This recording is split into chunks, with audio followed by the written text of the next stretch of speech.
many do we have? Do we have enough? Should I suspend muna? Meron na?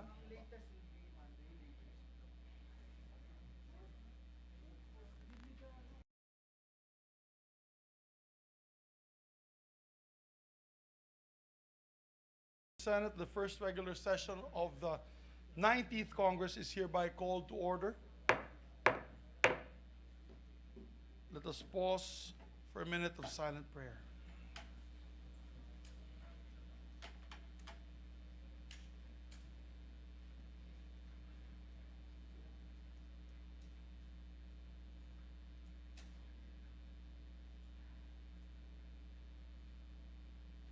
Amen.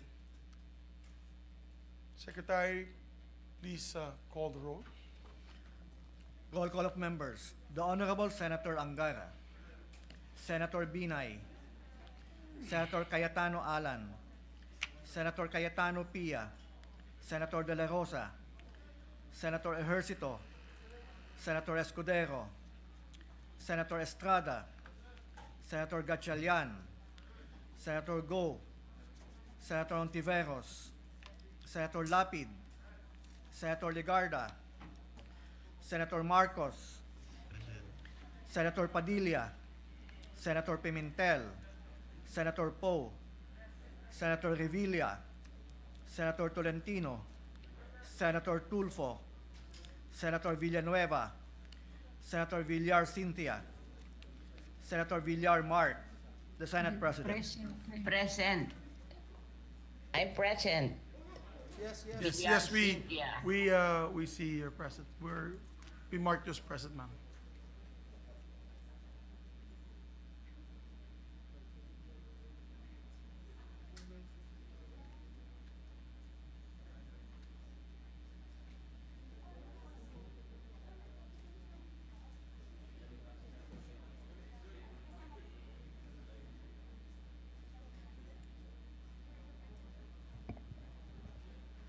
Si Amy present, si Alan present, si Senator Villar present.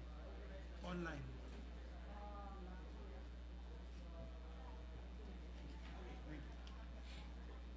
Meron na pala ako. ID.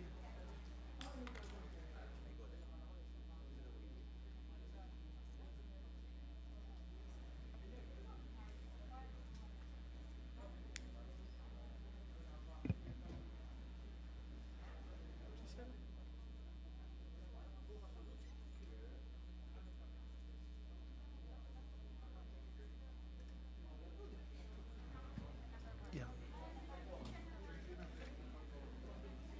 23.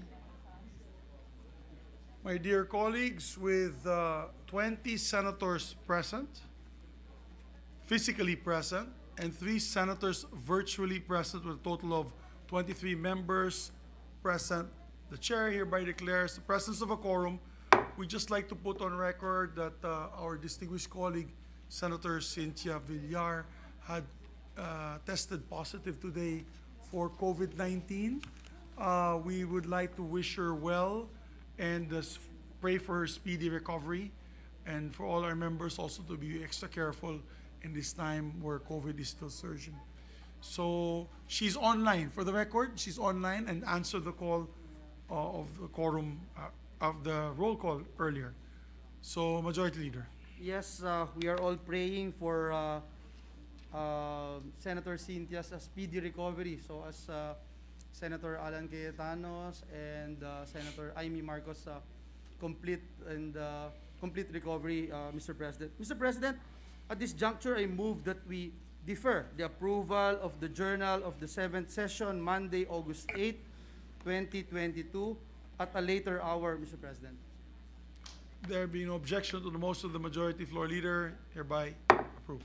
Mr. President, before we proceed with the reference of business, we'd just like to acknowledge some guests from the gallery.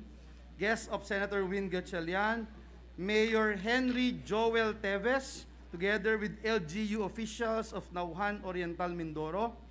Guests of our Deputy Majority Leader J.V. Ejercito, the Fraternal Order of Eagles, Philippine Eagles, National President Nelson Sarapudin, Chief of Staff Boy Llames, Governor Adobis Bautista.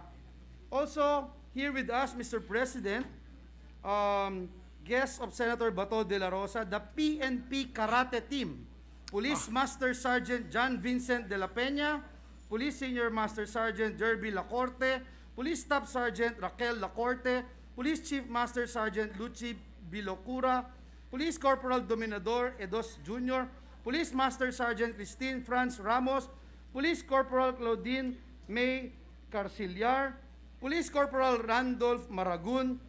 Mr. President, they won 5 gold, 8 silver, 13 bronze medals at the World Police and Fire Games held in Rotterdam, Netherlands. Also, we'd like to acknowledge, Mr. President, guest of Senator Rafi Tulfo, Miss Harlene Budol, Binibining Pilipinas first runner-up. And of course, Mr. President, your guest, European Union Ambassador, His Excellency Luc Veron. Your Excellency and all the guests that are in the gallery, welcome to your Senate. Mabuhay po kayong lahat. And congratulations to our Philippine team, Philippine National Police Karate Team, Yes. for a job well done. Pugay po, pugay sa inyo. Pugay. And our Binibining Pilipinas first runner-up, who is And our Filipina, beautiful She's here. Miss Harlene Budol. Add sparkle to the Senate session floor. We may proceed Yes. with the reference of Thank business you, if you Mr. wish. President. Mr. President, I move that we proceed with the reference of business. So move. Secretary, please proceed. Resolutions. Senate Concurrent Resolution Number 2, urging the Senate and the House of Representatives to constitute the Congress complement for the creation of the Congress Parliamentary Bangsamoro Forum as provided for in RA 11054, otherwise known as the Organic Law for the Bangsamoro Autonomous Region, Senator Padilla. Referred to the Committee on Rules. Proposed Senate Resolution Number 3, calling for an investigation in aid of legislation on the frequent changes in the Philippine banknotes and coins initiated by the Bangko Sentral ng Pilipinas, Senator Pimentel III. Referred to the Committee on Banks, Financial Institutions, and Currencies. Number 4, urging the Senate Committee on Finance to conduct an inquiry in aid of legislation on the budgetary appropriations and the expenditure and implementation thereof of the government's industrialization and employment generation initiatives, with the end in view of determining the funding requirements for a multi-year expenditure plan for bolstering Filipino or Tatak Pinoy productive sectors and encouraging inclusive growth across the country, Senator Angara. Referred to Committee on Finance. Number 5, directing the Senate Committee on Basic Education, Arts and Culture to conduct an inquiry in aid of legislation on the status of the implementation of the K-12 law for the purpose of crafting policy recommendations and initiating complementary and amendatory legislation to further strengthen the law and ensure its effective and efficient integration into the Philippine basic education system to provide quality education and achieve global competitiveness, Senator Gatchalian. Referred to Committee on Basic Education, Arts and Culture. Number 6, directing the Committee on Constitutional Amendments and Revision of Codes to review and study the 1987 Constitution for possible revision on the provisions particular to the form, structure, and power of government, economy, and patrimony, and for other purposes, Senator Padilla. Referred to Committee on Constitutional Amendments and Revision of Codes.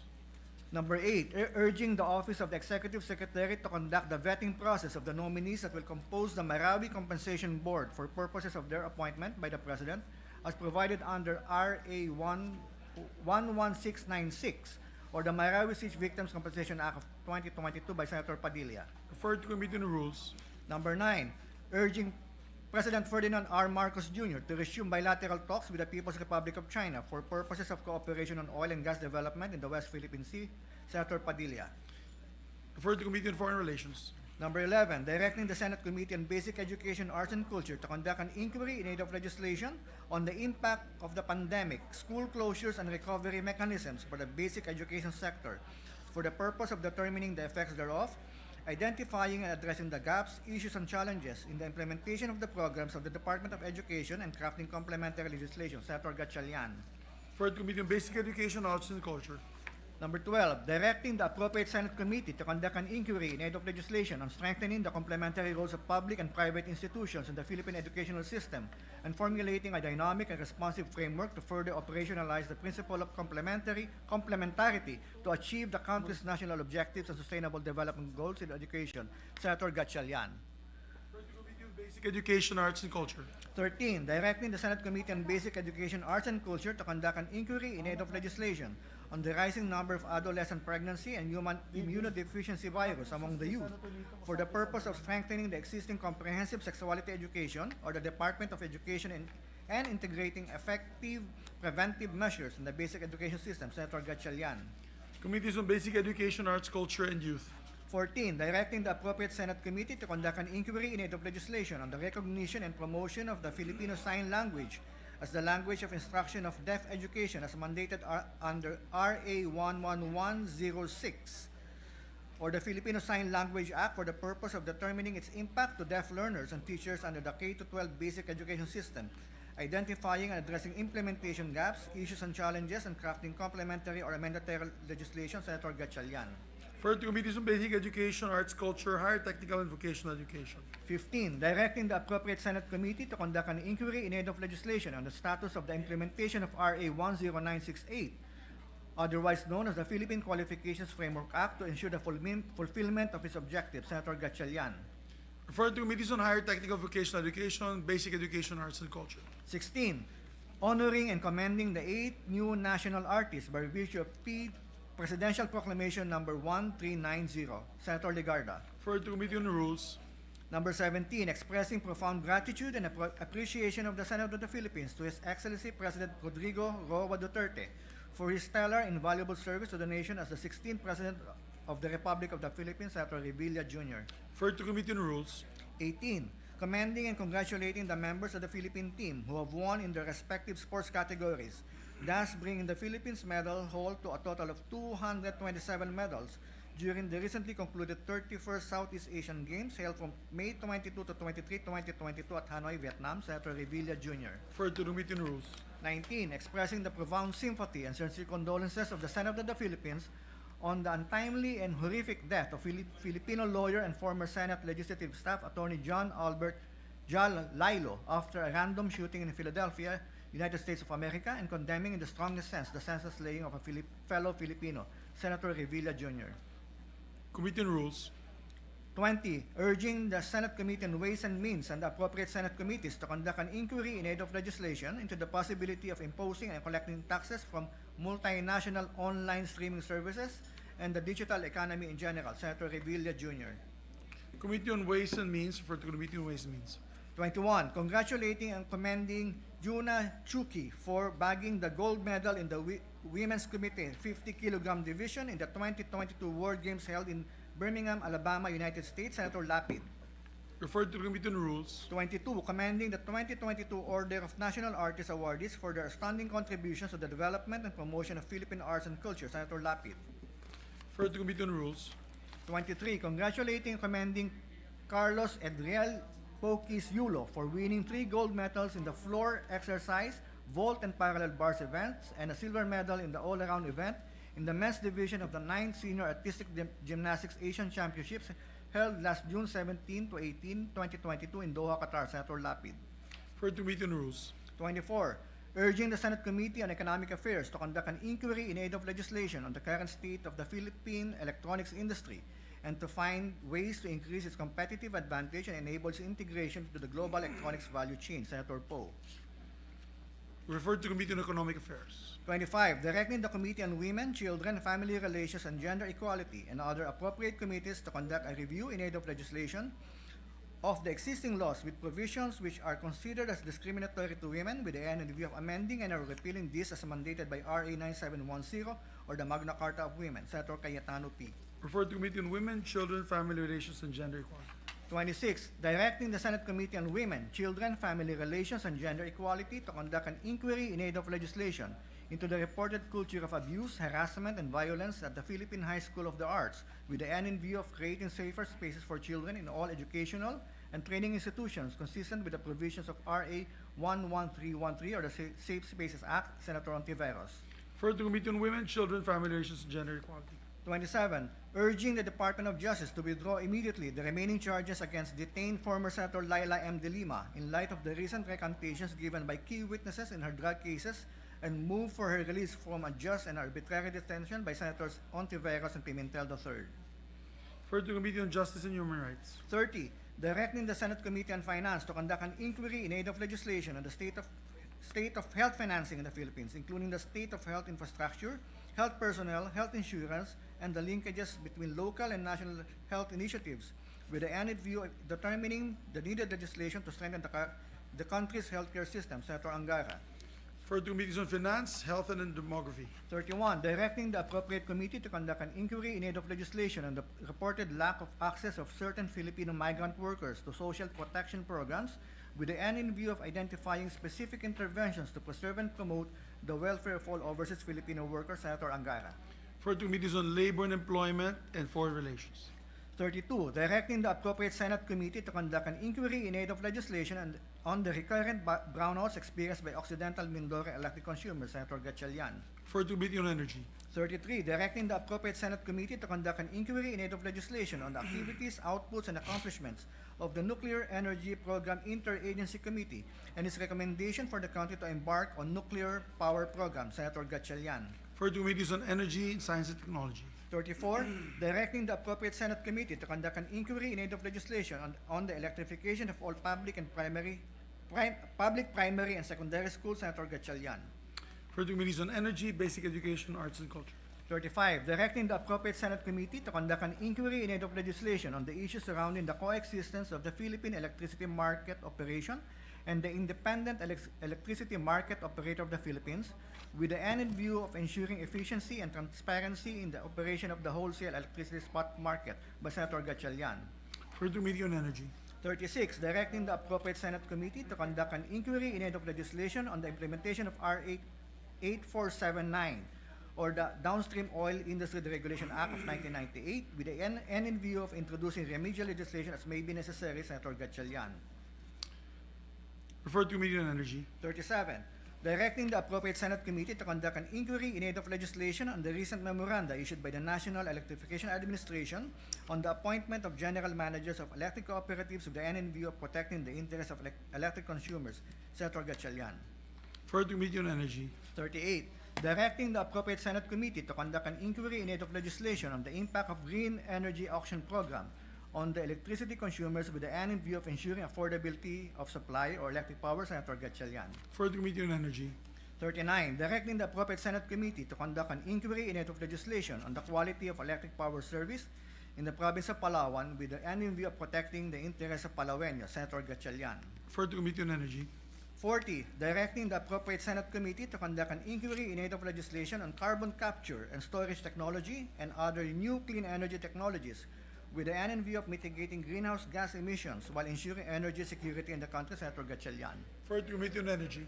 41, directing the appropriate committee to conduct an inquiry in aid of legislation on the implementation of the competitive selection process and the procurement of power supply by distribution utilities and its effect on electricity. By Senator Gatchalian. Referred to Committee on Energy. 42, directing the appropriate committee to conduct an inquiry in aid of legislation on the country's energy transition plan or lack thereof in relation to the Department of Energy's moratorium on greenfield coal power plants with the end in view of developing and ensuring an equitable, secure, and sustainable energy transition. Senator Gatchalian. Referred to Committee on Energy. 43, directing the appropriate Senate committee to conduct an inquiry in aid of legislation on the future renewable energy in the country with the end in view of mitigating GHG emissions while ensuring energy security in the country. Senator Gatchalian. Referred to Committee on Energy. 44, directing the appropriate Senate committee to conduct an inquiry in aid of legislation on the strategy of the Department of Energy to maximize the country's remaining potential geothermal sources towards energy security and sustainability. Senator Gatchalian. Referred to Committee on Energy. 45, directing the appropriate Senate committee to conduct an inquiry in aid of legislation on the status of the country's greenhouse gas emissions and nationally determined contributions. Senator Gatchalian. Referred to Committee on Environment, Natural Resources, and Climate Change. 46, directing the appropriate Senate committee to conduct an inquiry in aid of legislation on the operations of the National Grid Corporation of the Philippines to determine its compliance with obligations and responsibilities under existing laws and regulations with the end in view of safeguarding the grid and ensuring continuous electricity supply in the country. By Senator Gatchalian. Referred to Committee on Energy. 47, directing the appropriate Senate committee to conduct an inquiry in aid of legislation on the plans of the Department of Energy to provide long-term solutions to power supply shortages with the end in view of ensuring the quality, reliability, security, and affordability of electric power supply in the country. Senator Gatchalian. Referred to Committee on Energy. 48, directing the appropriate Senate committee to conduct an inquiry in aid of legislation on the electric power operations of underperforming distribution utilities, its effect on quality and price of electricity, and the remedies to hold these entities accountable. Senator Gatchalian. Referred to Committees on Energy. 49, directing the appropriate Senate committee to conduct an inquiry in aid of legislation on the Department of Energy's national strategy to ensure the country's energy security and self-sufficiency by Senator Gatchalian. Referred to Committees on Energy. 50, congratulating and commending the Philippine women's national football team for winning the Women's Championship of the ASEAN Football Federation held last July 17, 2022 at Rizal Memorial Stadium, Manila. Senator Lapid. Referred to Committee on Rules.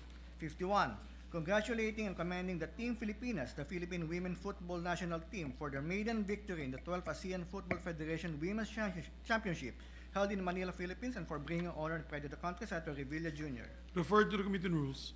52, directing the appropriate Senate committee to conduct an inquiry in aid of legislation on the status and continuing viability of the country's existing flood control master plan and pending flood control projects under the direct implementation of the Department of Public Works and Highways and Metro Manila Development Authority with the end in view of ensuring a comprehensive and cost-efficient solution to the flooding problem that would immediately bring relief to the public and identify urgent interventions to improve mitigation efforts of adverse effects of the communities and prevent similar disasters in the future. Senator Revilla Jr.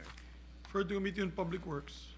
53, urging the Senate Committee on Public Services to conduct an inquiry in aid of legislation on the reported recurring and prolonged water service interruption experienced by customers of Maynilad Water Services, Inc. in light of the provisions of the franchise under RA 11600 and the revised concession agreement. Senator Poe. Referred to Committee on Public Services. 54, recognizing and congratulating the Philippine Women's National Football Team for their victory at the AFF Women's Championship. Senator Villanueva. Referred to Committee on Rules. 55, directing the appropriate Senate committee to conduct an inquiry in aid of legislation on the competitiveness of locally produced crops and other agricultural and fishery products with the end view of ensuring the efficacy of government efforts in improving the country's agricultural competitiveness, maintaining prudence in the allocation of public funds for agricultural interventions, and realizing the vision of a food-secure and resilient Philippines with empowered and prosperous farmers and fishers. Senator Escudero. Referred to Committee on Agriculture, Food, and Agrarian Reform. 56, directing the appropriate Senate committee to conduct an inquiry in aid of legislation on the backlog in the production and distribution of motor vehicle registration plates with the end in view of promoting integrity, transparency, and accountability in the operations of government and on matters involving public interest, ensuring sound utilization of public funds, and establishing appropriate government mechanisms to address bottlenecks in the delivery of government services. Senator Escudero. Referred to Committee on Public Services. 57, commending and congratulating the Philippine Women's National Football Team for their historic win at the ASEAN Football Federation Women's Championship held last July 17, 2022. Senator Estrada. Referred to Committee on Rules. 58, commending and congratulating the Masungi Bayog Ranger Team of the Masungi Geo Reserve Foundation for winning the International Ranger Awards 2022 of the International Union for Conservation of Nature and World Commission on Protected Areas by Senator Estrada. Referred to Committee on Rules. 59, directing the Senate Committee on Basic Education, Arts, and Culture to conduct an inquiry in aid of legislation on the status and of the implementation of RA 10929, or the Free Internet Access in Public Places Act, and RA 10650, or the Open Distance Learning Act, for the purpose of identifying and addressing implementation gaps, issues, and challenges, determining their effectivity in education institutions and learning centers, and crafting complementary and/or mandatory legislation to ensure the availability of uninterrupted, fast, and reliable internet connectivity and continuous learning, especially during pandemics, endemics, outbreaks, and other emergency or crisis situations. Senator Gatchalian.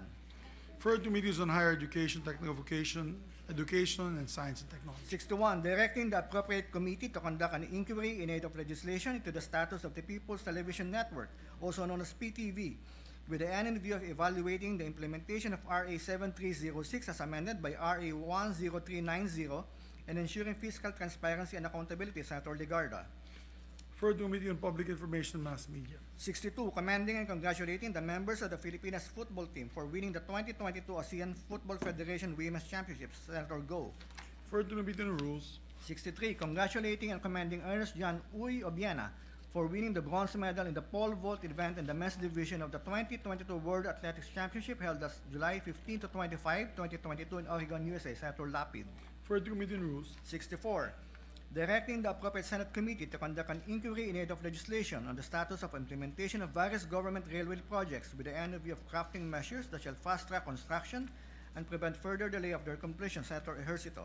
For the Committee on Public Services. 65, directing the appropriate Senate committee to conduct an inquiry in aid of legislation on the implementation of laws geared towards the modernization of the Philippine agricultural sector, such as RA 8435, otherwise known as the Agricultural and Fisheries Modernization Act of 1997, and RA 10601, otherwise known as the Agricultural Fisheries Mechanization Law, with the end in view of identifying possible policy gaps in improving and accelerating said modernization, thereby addressing productivity, poverty, and food security by Senator De La Rosa. For the Committees on Agriculture, Food, and Agrarian Reform. 67, urging the Department of Public Works and Highways and all local government units to conduct an immediate audit and review of existing buildings and structures in their respective jurisdictions, thereby ensuring full compliance to the standards set by the National Building Code on structural safety and integrity with the end in view to protect the people against avoidable damages to property and loss of lives and build better infrastructures, and to review the National Building Code for possible amendments to conform with present circumstances, Senator Revilla Jr. For the Committees on Public Works and Local Government. 69, directing the appropriate Senate committee to conduct an inquiry in aid of legislation on the alarming rising number of tech scams with the end in view of recommending legislative measures that would ensure the protection and security of every Filipino against cybercrime, Senator De La Rosa. For the Committee on Public Services. 70, urging national government agencies and instrumentalities and local government units to effectively implement existing environmental laws, especially RA 9003, otherwise known as the Ecological Solid Waste Management Act of 2000, and directing the Senate Committee on Environment and Natural Resources to conduct an environmental audit of all concerned agencies in relation to the compliance thereof, Senator Legarda. For the Committees on Environment, Natural Resources, and Climate Change. There's an additional reference to business. Additional reference to business, Senate Concurrent Resolution Number 3, resolution supporting the 2022-2028 medium-term fiscal framework of the national government by Senator Subiri, Legarda, and Villanueva. For the Committee on Rules. Proposed Senate Resolution Number 71, recognizing and congratulating A.G. Obiena for his outstanding performance at the World Athletics Championships by Senator Villanueva. Committee on Rules. 78, directing the appropriate Senate committee to conduct an inquiry in aid of legislation on the effects of the Russian invasion of Ukraine on the country's energy security and affordability by Senator Gatchalian. For the Committee on Energy and Economic Affairs. 79, directing the appropriate Senate committee to conduct an inquiry in aid of legislation on the status of the Philippine upstream oil and gas industry and the implementation of PD 87, the Oil and Exploration Development Act of 1972, and in view of introducing remedial legislation as may be necessary by Senator Gatchalian. For the Committee on Energy. 80, directing the appropriate Senate committee to conduct an inquiry in aid of legislation, the issue surrounding Service Contract 38, or the Malampaya Deepwater Gas to Power Project with the end in view of safeguarding the country's energy security. Senator Gatchalian. For the Committee on Energy. 81, urging the Senate Committee on Economic Affairs to conduct an inquiry in aid of legislation on the enormous untapped potential of the Philippine blue economy and to review the effectiveness of existing laws and boosting its development. Senator Poe. For the Committee on Economic Affairs. 82, to direct the appropriate Senate committees to conduct an inquiry on the findings of the Commission on Audit that 14 foreign assisted projects and the Department of Transportation worth 1.61 trillion have been delayed, while 13 of its projects worth 8.6 billion were unfinished or suspended in 2021 to the detriment of the commuting Filipino public by Senator Poe. For the Committees on Finance and Public Service. 83, urging the Senate Committee on Sports to conduct an inquiry in aid of legislation on the ways to support the Gilas Filipinas men's basketball team with the end in view of reviewing relevant laws and policies to ensure optimal performance in future international sports competitions and to protect the welfare of the Filipino athletes by Senator Go, Villar, M, Villanueva, Tolentino, and Cayetano, AP.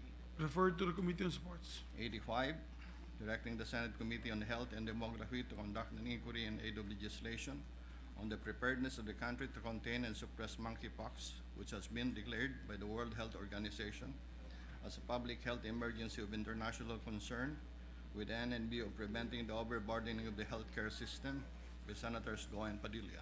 For the Committee on Health and Demography.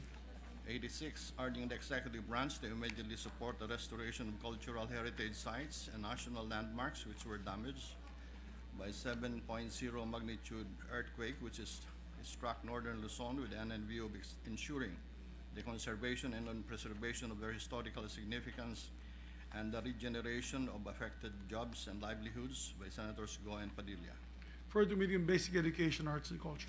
87, congratulating and commending Olympic Paul Walter Ernest John A.G. Obiena for bringing honor and pride to the Philippines by winning the historic first ever medal at the 2022 World Athletics Championship in Eugene, Oregon by Senator Cayetano P.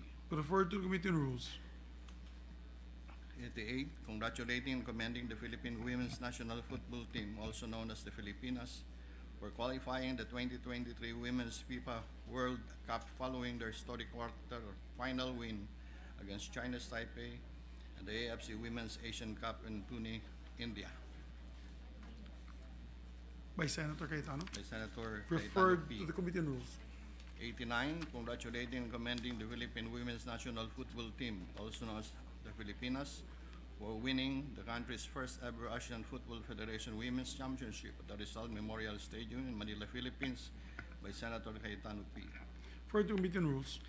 92, directing the appropriate Senate committee to conduct an inquiry in aid of legislation to the procurement and administration of COVID-19 vaccines amidst reports of unused and unexpired COVID-19 vaccines by Senator Contiveros. Referred to Committees on Health, Demography, and Finance. 93, resolution amending Section 13, Paragraph 6, Rule 10 of the Rules of the Senate by Senator Gatchalian.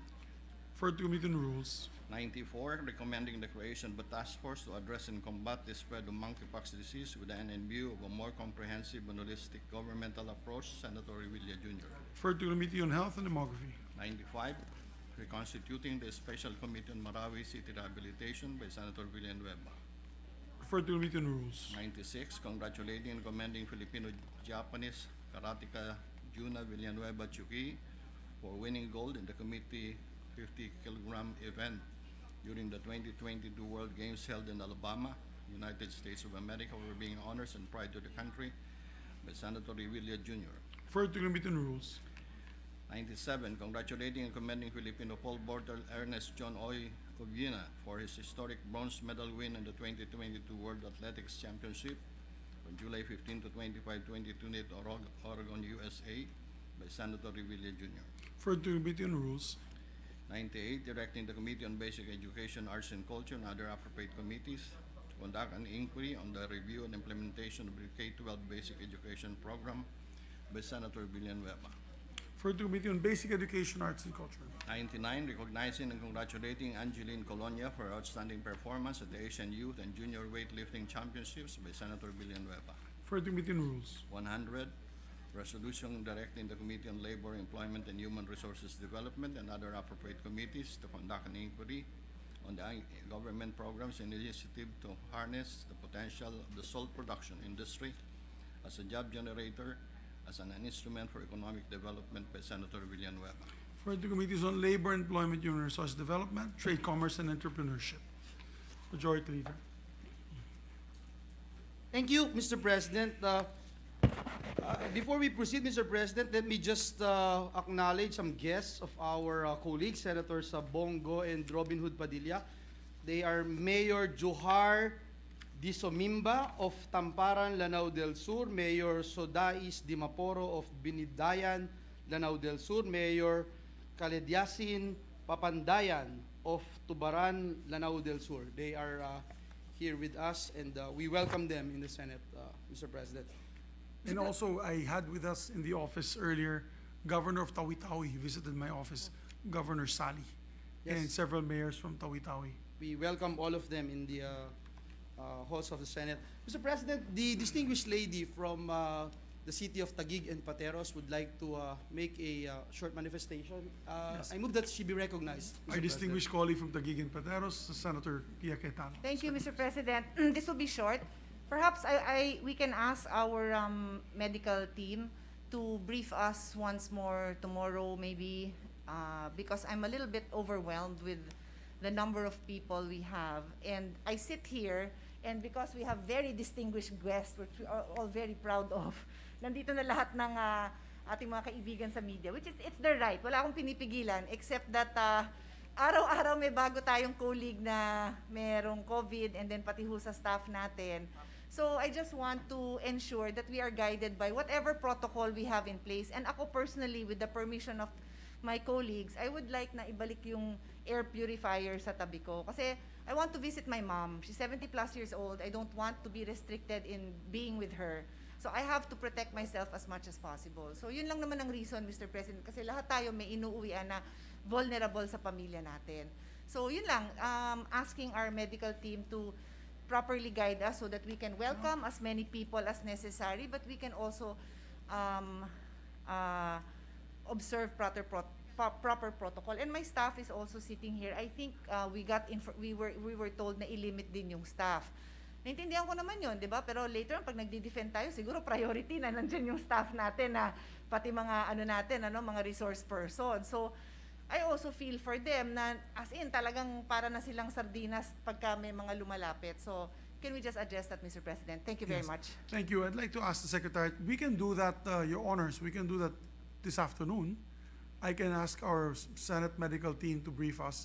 Maybe after one or two speeches, we can proceed to have a short caucus and discuss the medical situation in the building. It Or gives safety me situation. it gives me a reason to greet my daughter in public. I won't be here much longer because it's my daughter's birthday. So Okay. not to delay this discussion, but if we will have it soon, then since ako naman ho yung nag-propose, nakakahiya naman kung ako pa yung wala, Mr. President. Yes, yes. So would you wish that we do it tomorrow? Maybe tomorrow would be better. So they can also have time to assess, like if they saw how it was today, then they Okay. can give us their recommendations. So be it. It will be Maraming tomorrow. salamat. Thank you very much, Your Honor. Yes, Mr. President, we share the sentiment of our distinguished colleague. There's always room for improvement, and we can always evaluate and reevaluate so that we can improve and ensure the safety not only of the senators but also of our guests. Mr. President, the distinguished gentleman from San Juan, Senator Jinggoy Estrada, would also like to make a short manifestation. I move that he be recognized. Is it Senator? Yes, Senator Jinggoy is recognized. Our distinguished colleague from San Juan. The bad one. The cutie. Anyway, a Hashtag cutie. brief manifestation, Mr. President. This is with regard to the forthcoming barangay and Sangguniang Kabataan elections.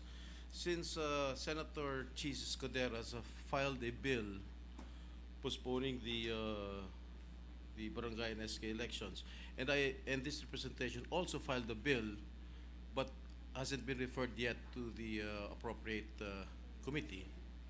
May I suggest that the chairman of the appropriate committee where it was referred to act on this bill immediately, since the COMELEC will have time to prepare.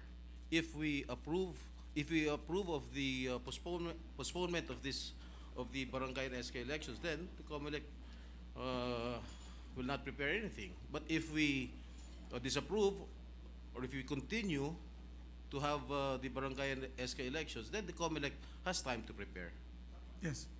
I'd like to ask the majority floor Yes, leader. Mr. President, we share the urgency of these particular measures filed in the Committee of Electoral Reforms. Just to inform the body, Mr. President, we have elected not only the chairperson in the person of Senator Amy Marcos, even the members of the Committee on Electoral Reforms. The bill, as I was told, Mr. President, the bill of Senator Chis has already been referred to the committees on electoral reforms and people's participation and local government as the second committee. We will give. I believe the only problem is that the chairperson has COVID-19. Maybe we can Maybe we can, Mr. President, maybe we can convince her to hear this particular bill virtually. Yes, we will make that appeal, Your what Honor. I'm about to We'll make the appeal. mention, and Or we if will. she has already designated a vice chair, maybe the vice chair can take over. Yes, we will appeal to her and discuss this after we go on a quick break. Thank you, Mr. Thank you. President. Thank you, distinguished And just gentleman to from San Juan. clarify, wasn't the postponement of the barangay elections primarily heard by the local government in the last Congress? Or In the last Congress, it's been the Committee on Local Government. But in previous Congresses, Your Honor, Mr. President, the Committee on Electoral Reforms would also hear the measure. May we So- ask the Majority Floor Leader in the last amendment to extend? I know we postponed it. Yes, it was the Already. Committee on Local Government, Mr. President. But in this particular case, the bill filed by the distinguished gentleman from Sorsogon, Senator Chis Escudero, was referred to the Committee on Electoral Reforms and Local Government. No, and I join my colleague from San Juan, Senator Jinggoy Estrada, in finding out the sense of the Senate and the House, because we discussed briefly yesterday with a group of, I believe, members of the executive, where we said that if it was with COA, and we asked together with Senator Nancy Binay, kung 8 billion, for example, yung gagastusin sa eleksyon ng barangay, if we do not mention early enough to the COMELEC that it will be postponed, they may utilize the budget, and the budget will be utilized for preparations for this year. Sayang naman. Kung maaga natin sila masabihan, then there will be a larger savings for the National Treasury for the amount that has not been downloaded to the COMELEC. So the earlier we can make a decision, the earlier we also save money for the National Treasury for other government programs. Definitely, Mr. President. So I support the move of Senator Jinggoy that we discuss this as soon as possible on committee level. Thank you, Senator Jinggoy. Thank you. Thank you, Mr. Majority Leader. Thank you, Mr. President. With the permission of the body, we take these privileged speeches up. That's I fine. ask that we recognize, Mr. President, our Deputy Majority Leader, Senator J.V. Ejercito, to deliver his speech. Our distinguished colleague from San Juan and the Republic of the Philippines, our dear seatmate, my dear friend, Senator J.V. Ejercito, is recognized. Thank you, Mr. President. Kagalang-galang na Pangulo, makasamahan sa Senado at mga kababayan, isang mapagpalayang araw po sa ating lahat. Sa aking pag-iikot, gamit ang aking bisikleta o motor, madalas kong nasasaksihan ang sitwasyon ng ating mga kababayan sa lansangan. Sila ay mga estudyante, mga manggagawa na papasok sa kani-kanilang mga trabaho. Sila ay mga commuter. Araw-araw silang nakipagsapalaran, matiyagang naghihintay at nag-aabang ng masasakyang jeep, bus o MRT. Ito na ba ang new normal sa ating mga publikong transportasyon? Ginoong Pangulo, ako'y tumitindig ngayong araw bilang pakisa sa ating mga kababayang commuter sa panawagang magkaroon ng ligtas at maayos sa pampublikong transportasyon. Ang pagsasaayos ng ating mass transport system ang magbibigay kalutasan sa matagal na dating suliranin sa traffic. Mababawasan ang mga pribadong sasakyan sa ating mga lansangan. Bibilis hindi lamang ang daloy ng trapiko kundi ang pag-usad ng ating ekonomiya. Naniniwala ako na ang pagpapalakas at papaunlad ng ating modernong transportasyon ang magsisilbing susi sa pagbubukas ng mas maraming oportunidad para sa atin at sa ating mga kababayan. Mr. President, one of the reasons also why we are lagging behind our ASEAN neighbors in terms of foreign direct investments is because of two factors: weak infrastructure and what you have discussed, Mr. President, yesterday, is the high cost of electricity. And this we have to address and prioritize. Nakikisa rin ako ang inyong lingkod sa ating mga kasama sa sektor ng agrikultura sa hangarin nila magkaroon ng abot-kayang pamamaraan upang maihatid ang kanilang mga ani sa merkado. Kung epesyente ang pagbiyahe ng mga produkto, mas mabilis itong maipapasa sa mga mamimili sa mas mababang halaga. Kapansin-pansin na sa iba't ibang maunlad na bansa, pinakamasiglang komersyo sa mga terminal at mga istasyon ng tren. Mr. President, let us adopt a policy of moving more people instead of moving more cars. Kung niyo pong makikita sa ating slide,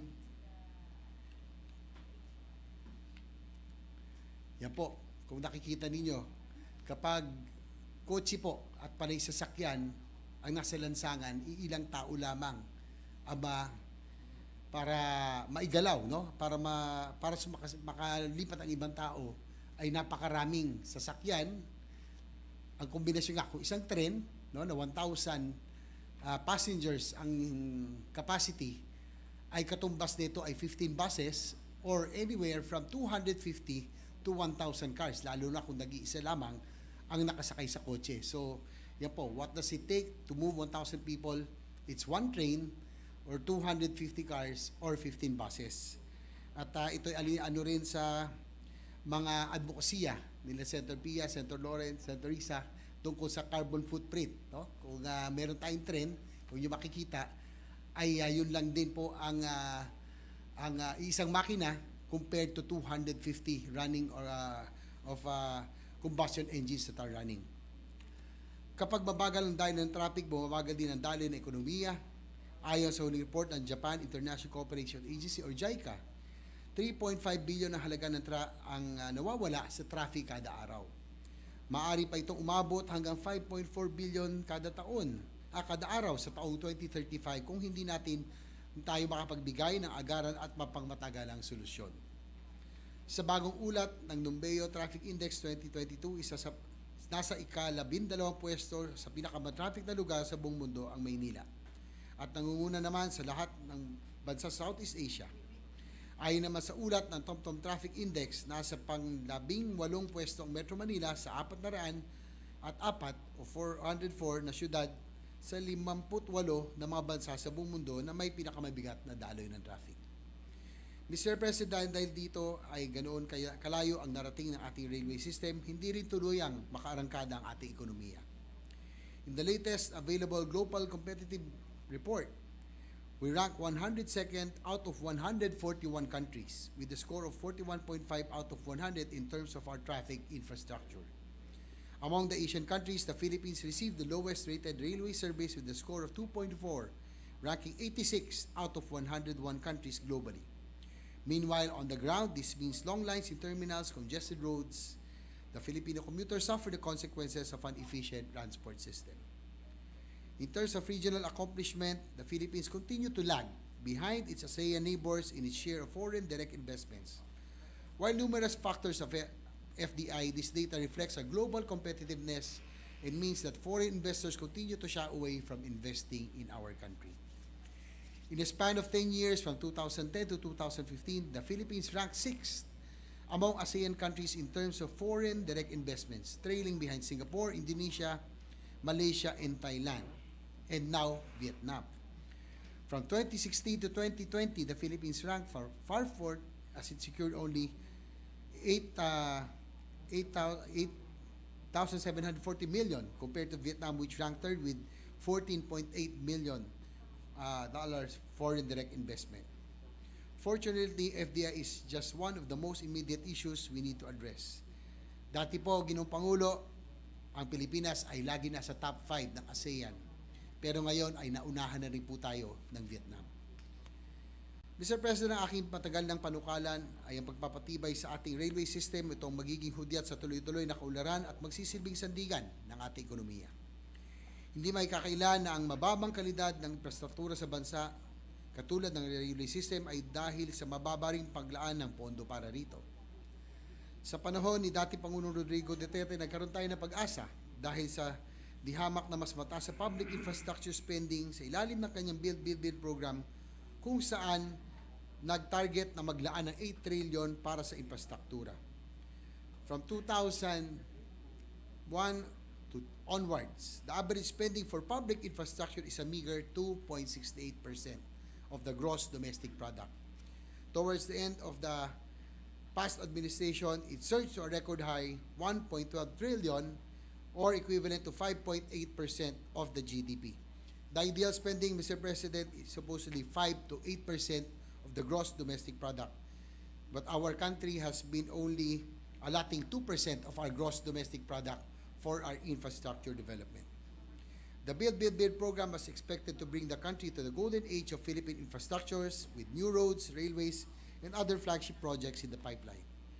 In the railway sector, the ongoing railway projects of the Department of Transportation include the Light Rail Transit or LRT-1 extension, Cavite extension, Baclaran to Bacoor, MRT-7 that goes to San Jose del Monte and Quezon City, Metro Manila Subway Project, the North-South Commuter Railway, which includes PNR Clark Phase 1 to Tuban to Malolos and PNR Clark Phase 2, Malolos to Clark. PNR Calamba, Solis to Calamba, and PNR Bicol for the South Long Haul. The other projects in the pipeline are the Mindanao Railway Network Phase 1 that will link Tagum, Davao del Norte, Davao City and Digos, Davao del Sur. LRT-2 West Extension Project, the MRT-4 project, and the Subic-Clark Railway Project. Mr. President, for the Visayas region, we vow to advocate the rehabilitation of the Panay and Cebu railways. We expect that these will bring massive development in the region and stimulate economic growth in the countrysides. We are confident that these will be included in the pipeline and will be prioritized with the latest pronouncement of President Bongbong Marcos. Tayo po ay nagtitiwala na ang proyektong ito ay may pagpapatuloy, may sasakatuparan at mapapakinabangan ng ating mga kababayan sa mga susunod na taon. Kaakibat nito ay ang ating pangako na patuloy ang pagsuporta upang masiguro na mapondohan ang iba't ibang proyekto sa patuloy na pagsasaayos ng transportasyon sa bansa. A developed country is not a place where the poor have cars. It's where the rich ride the public transportation. Mr. President, ito marahil ang pinakasimpleng definisyon ng kaunlaran. Ito ay sinabi ni Gustavo Petro na dating mayor ng Bogota at ngayon presidente na ng Colombia. Ang pagsusulong natin na magkaroon ng moderno, konektado, ligtas, epesyente at makakalikasang railway system ay nagsimula sa ating pag-aaral at paniniwala na ito'y maghahatid ng malawakang kaunlaran. Katulad ng ating mga maunlad na karatig bansa sa buong mundo, naging mahalagang parte ang railway system sa paglago ng kanilang ekonomiya. In fact, Mr. President, I had the opportunity to attend the Sustainable Urban Transport Planning and Management seminar in Singapore, hosted by the Land Transport Authority Academy. At doon po ay this was sometime in 2015. And I had the opportunity to talk to the Minister of Transport of Singapore at the time. Ang sabi nga niya sa akin, we took a risk by investing heavily on infrastructure. We were not even sure if it's going to work at that time, but we are glad that we took that risk. Mr. President, naging solusyon ng pagkakaroon ng maayos na railway system sa pagresolba ng kanilang problema sa transportasyon at paglago ng kanilang ekonomiya. Di ba't pangarap din natin ang isang bansa kung saan maayos na nakahanap buhay ang mamamayan at may magandang quality of life dahil epesyente ang pampublikong transportasyon. Nagnanais tayo ng isang bansa kung saan maunlad ang sektor ng agrikultura, mura ang produksyon at ang presyo ng mga bilihin dahil konektado at ang mga sakahan sa merkado. Ito ay isang bansa na kung saan umiiral ng kapayapaan at kaunlaran dahil abot kamay ng bawat Pilipino ang oportunidad. Mr. President, malayo-layo na rin ang narating ng advocacy ito. Una tayong naniwala rito simula nung makita natin ito. Ako'y naging saksi nung panahon na aking ama, nung siya'y presidente, na kung saan nasa drawing board na ang North Rail at South Rail at ang New Clark International Airport na dapat na sanang isagawa. Ito'y 2 dekada nang nakalipas at puspusan na pagsasalita natin tungkol dito, simula nung ako'y maging member ng Kongreso in 2010 at ng Senado noong 2013. Noong 17th Congress, ibinuhos natin ang ating suporta sa pagdepensa at pagpasa ng Department of Transportation budget kung saan nakatulong tayo sa mapondohan ang ilang railway projects katulad LRT-1 Cavite Extension, LRT Line North Extension, LRT Line 2 West Extension, LRT East Extension, Metro Manila Subway Project Phase 1, North-South Commuter Railway Project, yung Malolos to Tutuban, North-South Railway Project Phase 2, Tutuban to Matnog at ang Mindanao Railway System. Mr. President, ako po ay naging parte rin ng ilang high-caliber meetings nung napunta po, nung naikwento ko nung namatay po si Prime Minister Shinzo Abe. And I again reiterate that we owe so much to this person. No? Because naging saksi po ako sa dinner meetings at sa mga high-powered meetings with transport officials at doon sa dinner na kung saan inanunsyo po ni Prime Minister Abe that Japan will undertake the North-South Commuter Line and the Manila Subway System Project. Kaya po nagpapasalamat tayo sa Japan, lalong-lalo na kay Prime Minister Abe, sa kanilang transport officials at sa JICA na sila po ang gumawa ng North-South Commuter Line at Manila Subway System. Sana po ang Mindanao Railway System at iba pa at yung South Line, no, papunta pong Bicol ay maisunod na rin po natin. Full speed ahead.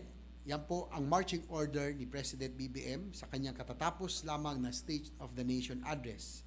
Ako'y nabuhay ng loob dahil ang aking advokasya ay isa sa mga nabanggit na prioridad ni Pangulong Bongbong Marcos. Malinaw ang kanyang naging mensahe para sa pagsasaayos ng sektor ng transportasyon. Full speed ahead. President Marcos' marching order to the Department of Transportation means two things. First, building on the accomplishment of the previous administration to keep the momentum. And second, expanding the scope of the present administration's infrastructure program to place transportation infrastructure at the center of development of other sectors such as agriculture, tourism, and general economic activity. The statement of President during the SONA serves as a map in laying the tracks and let us make the railway system and infrastructure the backbone of our economy. Bukod sa benepisyo nito sa ating kababayan at sa kalikasan, ito rin ay solusyon sa mababang kumpiyansa ng mga foreign investors upang mamuhunan dito sa ating bansa. We have always dreamt of making the railway stations as economic hubs where business districts, industrial estates, commercial areas, and agricultural terminals or food terminals are present and booming. And likewise, Mr. President, this will surely spread out the development from Metro Manila, Cebu, and Davao to the far-flung areas of the country. Kung nakikita ninyo sa illustration, ang bawat railway station sa bawat probinsya ay may pagkakataon na tayo magtayo ng mga industrial estates, commercial areas, business parks, and food terminals. Kumbaga magkakaroon tayo ng economic hubs, growth development areas sa bawat probinsya at hindi na kinakailangan magsiksikan pa ang lahat sa Metro Manila, sa Cebu at Davao dahil dito lamang ang oportunidad. Through the railway system, we will now be able to spread out the development, create jobs and opportunities in the different provinces, Mr. President. Kapag ito'y nasa isa katuparan, magkakaroon ng Luzon Growth Triangle na magpapasigla sa takbo ng ekonomiya at aalalay sa tuloy-tuloy na kaunlaran sa rehiyon. Ang Growth Triangle nito ay magkokonekta sa Subic, Manila at Batangas ports. Ito ay hindi lamang magdadala ng kaunlaran sa rehiyon, kundi kasigla na rin ang ekonomiya sa buong Pilipinas dahil sa mga posibleng malilikang mga trabaho at oportunidad. The Growth Triangle shall include the full development of Clark International Airport, a modern railway system, and vital road networks to ensure seamless delivery of goods, services, and people. Luzon should evolve into an investment magnet that would attract both foreign and local investors.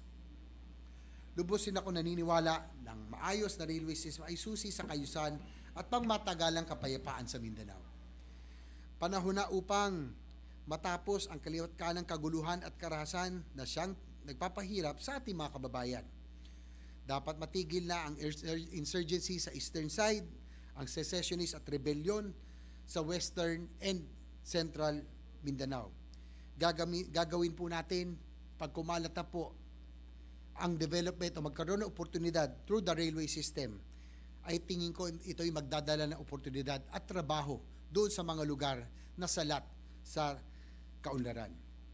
Sa pamamagitan ng Mindanao Railway Network na magkokonekta sa iba't ibang probinsya sa Mindanao, masusolusyon na rin natin ang kakulungan sa oportunidad sa iba't ibang rehiyon na siyang pangunahing sanhi ng mga pag-aklas at rebelyon. Ang railway system ang siyang maghatid ng trabaho, kabuhayan at mismong kapayapaan sa Mindanao. Dahil sa oportunidad na dala ng railway system, magre-resolba na natin ang isa sa mga sinasabing pangunahing dahilan ng pagtanga ng armas ng ilan sa ating mga kababayan, ang kahirapan at kagutuman. The Mindanao Railway will pave the way to lasting peace in Mindanao. Pati na rin sa ibang parte ng bansa, tiyak ang pangako ng kaunlaran.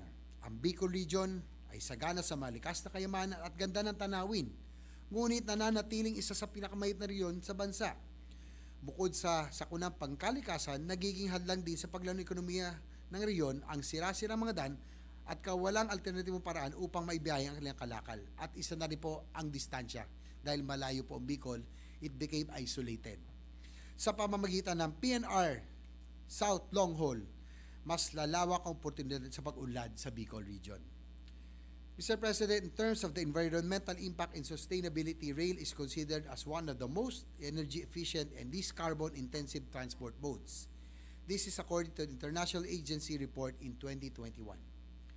The said report provides that on average, rail requires 12 times less energy and emits 7 to 11 times less greenhouse gas emissions per passenger to kilometer traveled than private vehicles and airplanes, making it the most efficient mode of motorized passenger transport. Aside from shipping, freight rail is the most energy efficient and least carbon intensive way to transport goods. Mr. President, colleagues, railway is the only way to go. It is efficient, accessible, safe, and environment friendly. Our investment now for the development of our railways will live on and benefit the generations after us. The railway system could become the backbone of our economy. Mr. President, I have filed several legislative measures to support this advocacy. First is Senate Resolution number 64, which seeks to inquire on the status of implementation of various government railway projects with the end in view of crafting measures that shall fast-track their construction and prevent further delay of their completion. This is a housekeeping measure which shall keep this august body abreast of the latest information about the railway projects. It is imperative that we are informed in order for us to also know how we can further help the administration in terms of implementation and financing. The first bill that I have filed during the opening of this Congress is Senate Bill number 158 for the formulation and institutionalization of a comprehensive infrastructure development master plan. This shall serve as the blueprint for the different departments of the government in the construction, upgrading, and improvement of the infrastructure projects all over the country for the next 50 to 100 years. Kahit po sino ang umpong Pangulo, Mr. President, ito na po ang magsisilbing blueprint para sa infrastructure at transport development para po tuloy-tuloy ang ating infra development. I also filed Senate Bill number 165, which shall institutionalize the establishment of agri-food terminals and trading centers in every province in the country. The agri-food terminals which serve as a place where local farmers can sell their produce and goods directly to the wholesalers. We envision that in the future, they shall be part of the economic hubs in every railway station. Ang panukalang batas na ito ay ating inihain bago pa ang SONA ni Pangulong Marcos kung saan pinahayag niya ang pagbibigay prioridad sa pagpapasigla ng agrikultura. I also commit my unwavering support to the Department of Transportation's mission to implement the key infrastructure programs of this administration. Basta't para sa implementasyon ng railway projects at transportasyon at para sa pangkalatang kaunlaran, ako po ay handang magsulong at magdepensa muli nito sa Senado. To conclude, Mr. President, honorable members of this august chamber, we are now living in a time where the rest of the world is on a race of developing not only the best high-speed rail, but the first fully electrified bullet train and the hydrogen fuel cell hybrid train while we are still laying the tracks. Nevertheless, I have never doubted our compassion for our people, our commitment to bring growth and development in the country. I am full of hope that one day the railway system can indeed become the backbone of our country. On a lighter note, Mr. President, allow me to share my personal project as a reflection of my dear commitment to realize this dream of having a working railway system in the country. Kahit po nasa bahay ko ay gawa na ako ng railway system. Naging panaginip ko na po mula noon. Kaya sana po ngayon ay maging katotohanan na. Diyan po nakikita natin yung benepisyo niyan, how we can have the city clear, yung mas maluwag ang kalsada dahil nasa railway lahat, at yung mga tao ay madali ring nakakapasok. So talagang isinabuhay at nandun na po sa aking bahay ang ating pong railway system. At sana po ay ito'y maging isang katotohanan na. Mr. President, magtulungan tayo upang madagdagan ang 161 kilometro na gumaganang railway sa bansa. Magsiyasa tayo at ating alamin ang estado ng mga railway projects upang masolusyonan ang backlogs sa implementasyon ng mga ito. At suportahan natin ang programa na nabanggit ni Pangulong Bongbong Marcos upang maisakatuparan na ang mga plano para sa transportasyon. The cost to build the railway system will be expensive, no doubt, but the returns to the economy will be enormous. Let us lead our kababayans to a future where our railway system is modern, safe, accessible, efficient, and environment-friendly.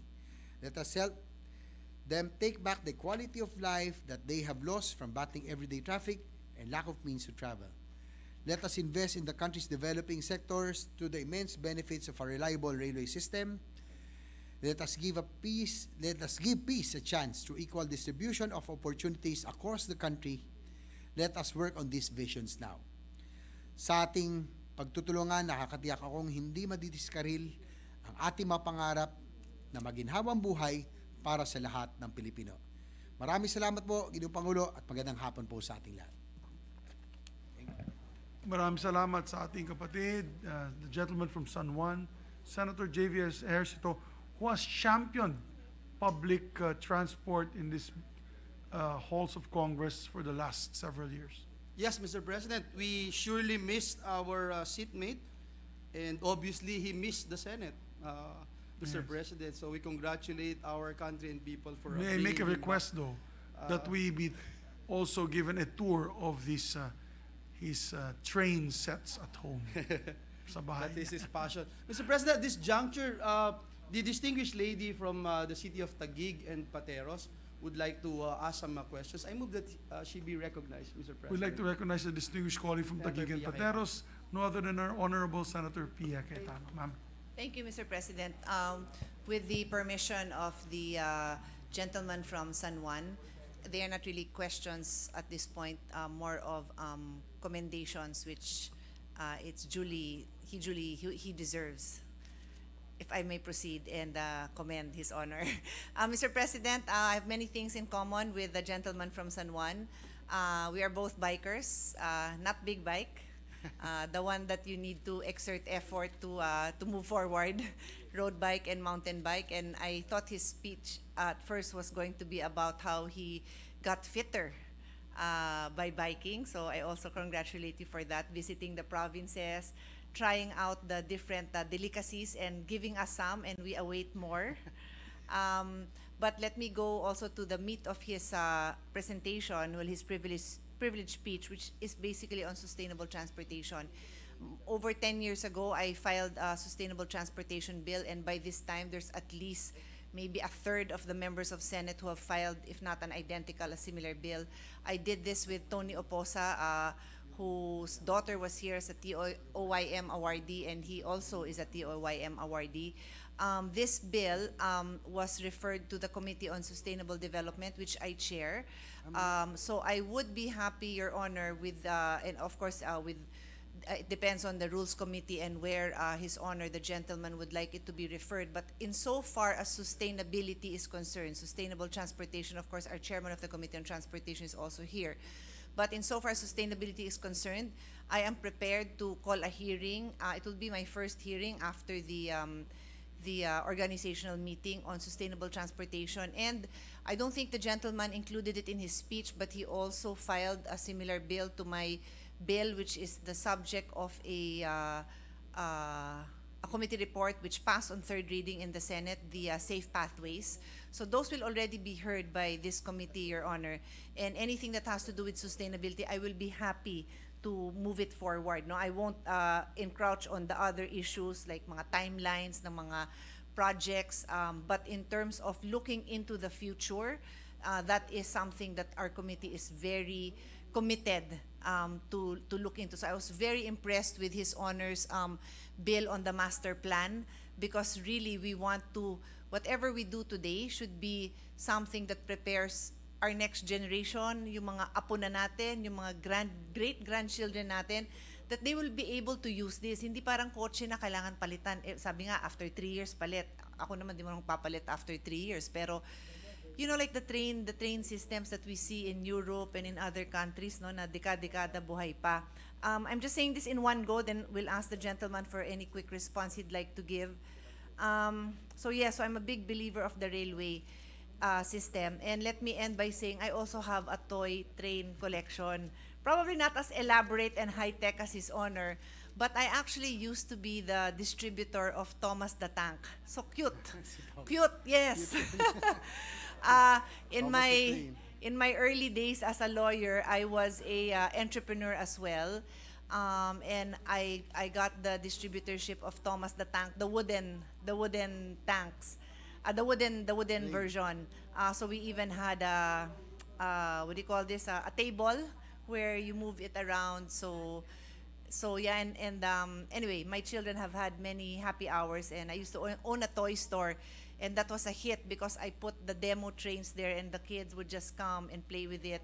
Minsan may bumibili, minsan wala, pero at least happy yung mga bata. So, we're also the same on that. And that's all I need to say. I am a supporter, I'm a believer. Thank you. I'm so happy you're back in the Senate to discuss these things on the floor. I will always support these measures. Thank you, Senator Pia. And likewise, I'm pushing for this also in line with your advocacy of lessening our carbon footprint. I think this will really help in lessening the an efficient railway system will definitely help lessen the carbon footprint and lessen the greenhouse effect in that we are suffering right now. That is, is also very urgent because of what's happening in the world right now. Probably if you watch the news right on CNN, there's a heat wave in Europe, flooding in Middle East and the United States. So I think this it's a clear and present danger that we really have to act right now. And I think an efficient mass railway transit can really reduce the carbon footprint because, as you can see in this graphic, one train is equal to 15 buses or 250 to 1,000 cars. So just imagine the fuel combustion engine that is running from all of these cars and buses against one engine from the railway system. So I think this will help a lot in your advocacy, Your Honor. So I am also glad that we're on the same page as far as sustainable transportation is concerned. Thank you, Mr. President. May I just add, when His Honor mentioned that this would address, this would be a partial solution to climate change issues. Just today, and I was trying to look it up now as His Honor was speaking, I read that there is now evidence that shows that climate change directly affects our health, not just because of the pollution, which is what we kind of think of when we think of when we think of outdated transportation, non-sustainable transportation. We know that the air pollution that they cause, it has a direct effect on health, like lung health. They say nga that the respiratory ailments in cities is so high because of the pollution caused by cars. So again, that's something that the train system can address.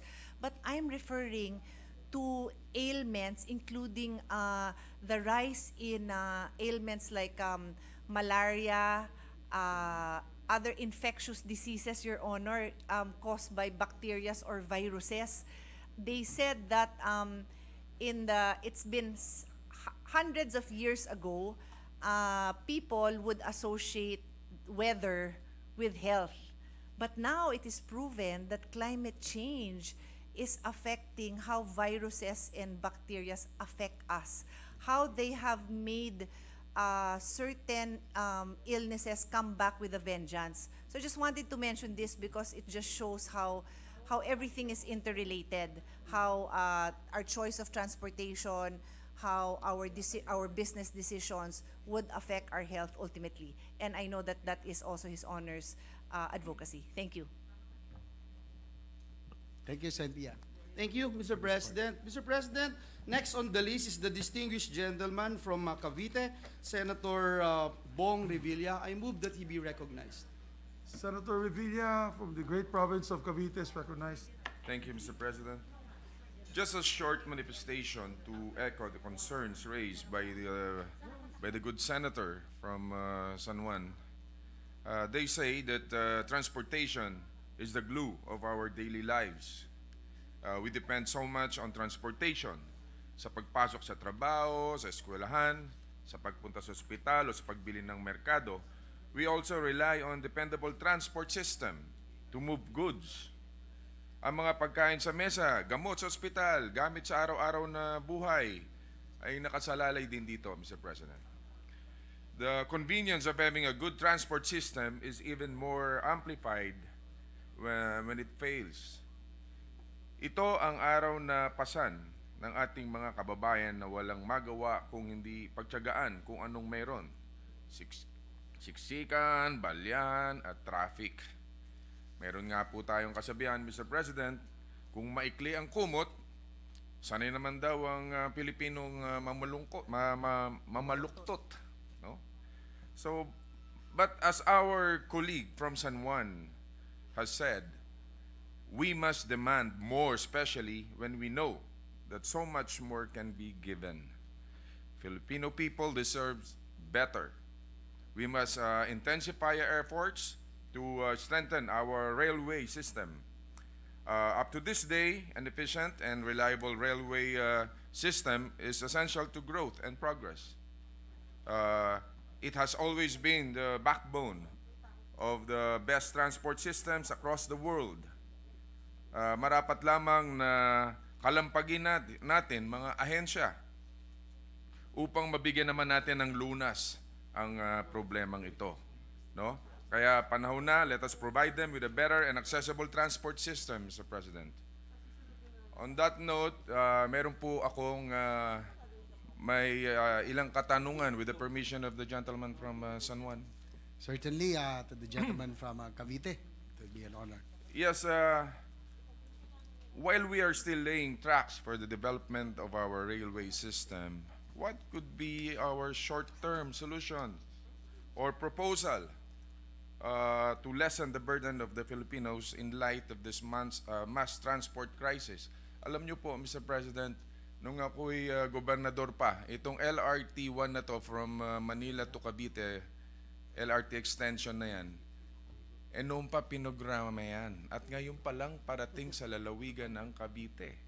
And up to this point in time, palagi kong binabanggit yan, na bakit ang bagal. So, more than 20 years, to be exact, maybe 25 years now. So, paano po natin mapapabilis itong problema nito?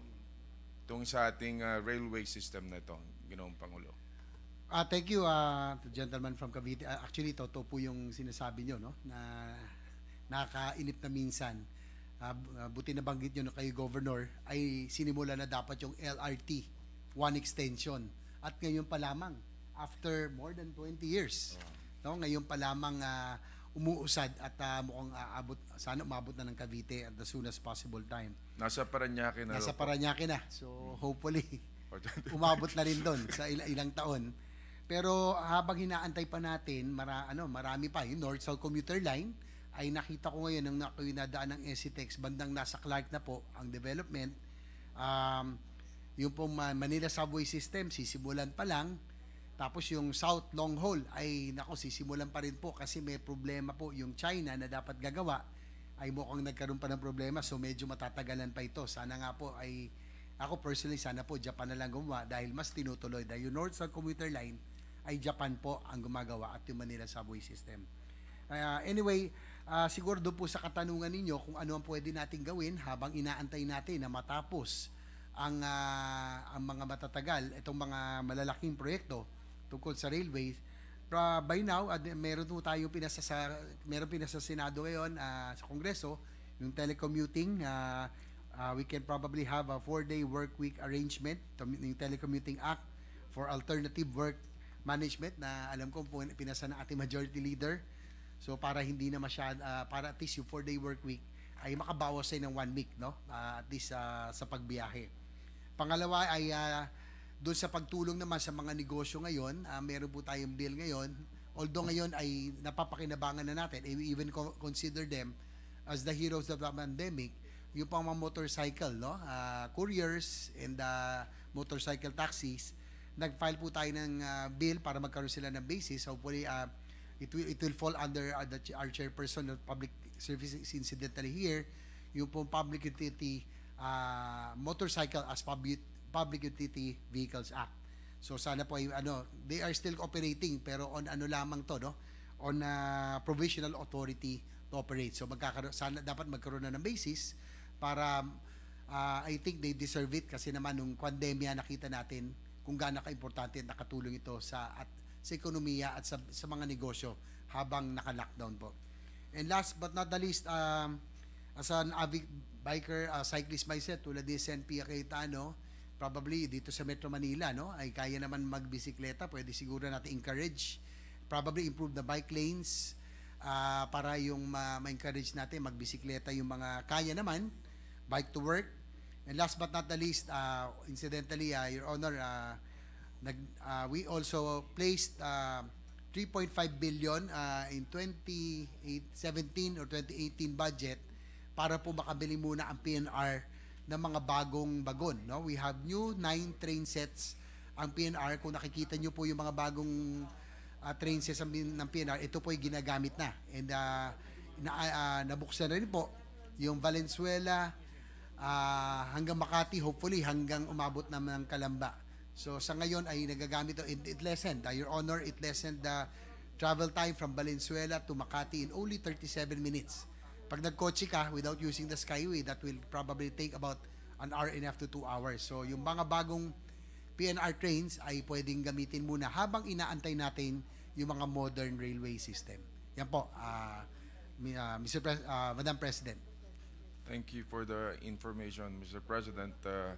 Aki pong binabate ang ating kaibigan, Ginoong taga San Juan, at sa kanyang napakagandang privilege speech na ito at para tayo imulat sa mga karapat-dapat nating tugunan o aksyonan.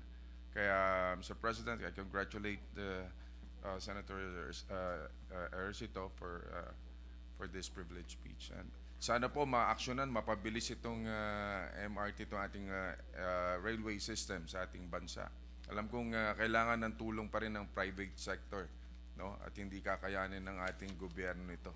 Pero daming kailangang umaksyon dito. Again, thank you very much, Mr. President. Thank you. Thank you, Senator Bong. Thank you, Senator Revilla. Madam President, next on the list is the chairperson of the Committee on Public Services, no other than Senator Grace Poe. I move that she be recognized. Senator Grace Poe is recognized, and we acknowledge the interpellations of Senator Bong Revilla and congratulate once again the sponsor of the privilege speech, Senator J.V. Ejercito. And just for the record, this representation wishes to associate herself with the ideals, vision, and the direction as stated in the privilege speech of Senator Ejercito. Thank you. Thank you, Madam President. Actually, I agree that a good railway system is the way to go. And I would like to thank and commend my colleague and the Vice Chairperson, the very knowledgeable Vice Chairperson of the Committee on Public Services, particularly the transport sector. So thank you for the privileged speech to our good colleague from San Juan. I just have a few questions. And, you know, we have 3 big ticket railway projects, but there's still no funding for it. The Subic-Clark Railway, PNR South Long Haul, and the Mindanao Railway. As I understand, initially, these projects were supposed to be funded by China Exim Bank, if I'm not mistaken. And since it did not materialize, so it did not happen, the deadline was supposed to be May 31, 2022, the loan applications was automatically withdrawn. But my question isn't even that, what happened there, but more like, why should we choose China Exim Bank when they were supposedly going to charge us 3% interest rate, which is considerably higher than 0.01% rate offered by Japan? Yes, Madam President, Your Honor, you're correct. I would rather have Japan do it. First of all, it's more reliable. I would think most of us here would probably prefer Japanese railways and trust Japanese railways. And second, Japan through the JICA and ADB has been extending friendlier terms for the country. But going to your query, why PNR South Long Haul and the Mindanao Railway System went to China, that is, I have to say personally that I would rather have Japan. But hopefully, since Exim Bank and China seems to backed out, no, of this, we're hoping. That's why we filed the resolution for an audit of the whole of the all the railway projects, so that we can probably already we can already move forward and hopefully renegotiate or look for other sources. Personally, Madam Chair of my chair of the Public Services Committee, I'm hoping that Japan would also undertake the South Link or the South Rail and other railway projects because of interoperability, para po isa na lang din yung technicians, no, yung technology. But probably in the last, I have to admit, in the last administration, I think China was, kumbaga hinati nila. Merong Japan, merong China. But I think, personally, I would prefer that Japan do all para nga po sa interoperability and Yes. practicality. Yeah, Madam President, actually, that is also my concern. Maybe it's a blessing in disguise that this project did not push through. And maybe just out of courtesy, President Marcos said, maybe we should look at the terms and perhaps renegotiate. But the good gentleman from San Juan is correct. When it comes to reliability, we had to ask Somotomo to come back to rescue and salvage our MRT. When we ordered from Dalian, that the Dalian trains that arrived were not even to the exacting standards of what was needed. That's why we were actually a whole 6 years late. Because from the time of the last administration, 2 administrations passed. They had to repair and they had to rehabilitate the brand new trains coming from China. So that in itself, Mr. President, should be a red flag, should raise concern. I would trust a partner that has delivered already, time and again. Pag may problema tayo, biglang tatakbo tayo sa Japan kasi hindi maayos ng ano. So bakit hindi na lang ganun? So tama, dapat may interoperability. Ngayon, If I may add, Yes. Madam Chair, Madam President, meron na hong bad record yung China because of the North Link, yung North Rail, hindi po natuloy yun. Kung yung maalala, under the Arroyo administration, sinimulan panay poste lamang, no? Umabot hanggang Bulacan, pero hindi rin nila tinuloy. Ang sabi nga sa amin nung Japan, nung nandun kami, when I was in one of the President Duterte's trip, we in Japan, we decide slower, mas matagal kami, but at least we are sure when we do a project, we will complete it. kahit yung Kaliwa Dam, di ba? Di ba sila rin yata yung nandun? So, anyway, that's quite a concern. Now, do we know who will be in charge of the subway project? For, I think Cesar Chavez was reappointed as a USEC for railways. No, but which company won the, what is it called? The Mega Manila Subway?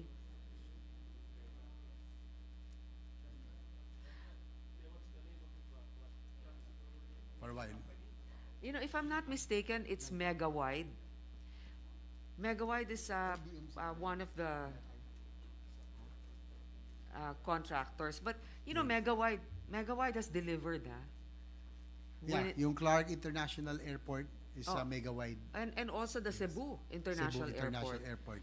So I feel that that's kind of reassuring in a way, but I think we have to really look into who will be the implementers of this project.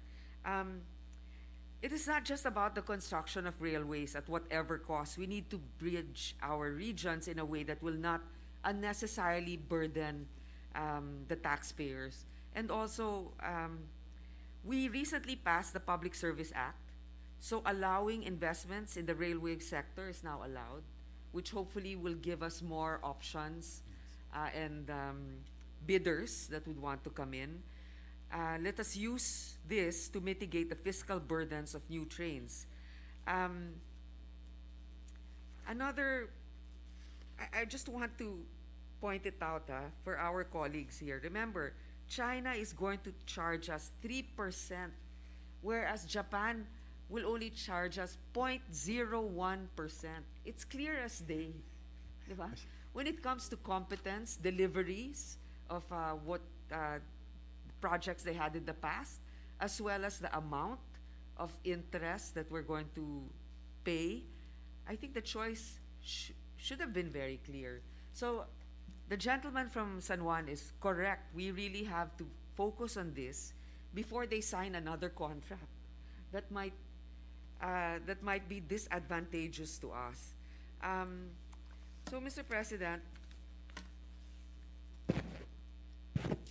And likewise, I'd just like to add for the information, no? Of the total 9 billion worth of projects of China that they committed for ODA, only 600 million was finalized according to the OTR. how much was the total in 9 billion yung commitment po nila, Ngayon, 600. 600 million lang ang kanila pong na-finalize. Okay, so that's clearly not something that we can be confident about if we ask them. I feel that this administration should take advantage of this fresh start because they have just a little less than 6 years to go. So they can finish all of this if they get the right, Right players. And, yes, but the right, I guess, companies company. or countries to help us do the project. I think that another issue that you raised was the transport network sector. There's an existing DOTR order which puts the transport network vehicle companies like Grab and motorcycles for hire under LTFRB. But I think that we should really look into this. If the LTFRB is in over its head, regulating these other transport network vehicle services.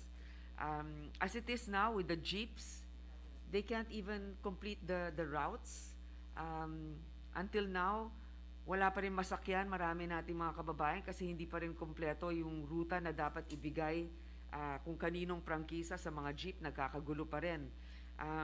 So maybe this is also something that we will focus on. But really, the rail network is so important, as the good gentleman from San Juan has marveled about the Singapore network and Japan, the Shinkansen and also the JR trains. They're operated by different companies, but it's seamless. Hindi gobyerno ang may-ari ng mga train system sa Japan. Private sector. Pero nagkakatugma-tugma ang schedule nila. Diba?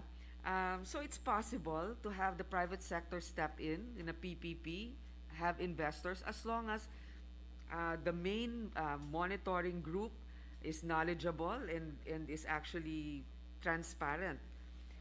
So, Mr. President, that's all I'd like to point out and also acknowledge from our very passionate and very involved Vice Chair, Subcommittee on Transportation of the Public Services Committee, that this is something that we really need to prioritize as quickly as possible so that the next 6 years of the President will be very fruitful in terms of the transport sector. Kasi the US, even now, they lack rail transport because of the strong lobby of the automobile industry, like Ford, Cadillac, Lincoln, Chevrolet. Kaya in Europe, marami silang rails kasi they don't rely on cars. But sa US, you'd think because they have 50 states, di ba? They'll have a better rail system. But they themselves have to upgrade and add more rail systems. So that's all, Madam President. Thank you. Thank you also, Madam President. Thank you to our Chair of the Public Service, and looking forward already to working with you again and pushing for improvement of the transportation sector. We thank Senator Poe, and next to interpolate, we recognize Deputy Minority Leader Senator Risa Ontiveros.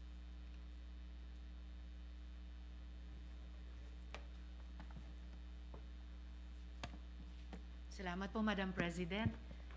Would the good gentleman from San Juan entertain siguro mga tatlong tanong lamang po, Madam President, in support of and by way of follow-up sa kanilang privilege speech. Certainly, to the gentle lady from Panay. Salamat po, Madam President, good gentleman. Unang-una po, talagang naalala ko dun sa sinabi ng good gentleman from San Juan na oo nga no, panahon pa ni dating President Erap na nasa drawing board na yung North at South Rails, Subic-Clark Railway. So isang henerasyon na, Madam President, mula noon hanggang ngayon. Kaya't ina-appreciate ko talaga na naghain yung good gentleman ng proposed Senate Resolution number 64 tungkol sa status of the government implementation of the rail projects. Kaya in relation po doon, Madam President, good gentleman, gusto kong itanong kung may alam ba ang good gentleman na any baseline report, any progress report for all of these railway projects. Kasama na rin po siguro yung mas recent na Build China Rails, Madam President. Yes, I have with me here the ongoing and the status, no? For example, North-South Commuter Railway System or the NSCR, Clark, Manila, and Calamba. Overall progress is 37.7%. Yung pong Malolos to Clark. Malolos to Tutuban is 55.64%. Manila to Calamba is 37.7% at the moment. Then the Metro Manila Subway Project, overall progress nakalagay dito sa report, 32.3%. No? Yung construction is only 2%. Procurement is 69.4%. Right of way is 66.2%. Design is 72.38%. So, nasa 32% overall progress, pero sa construction side, nasa 2% pa lang. For LRT Line 1, Cavite Extension, overall progress is 61.38%. At ang kanilang construction ay nasa 49% na. Procurement, 99%. Right of way, 75%. LRT Line 2 Extension, overall progress, 99.76%.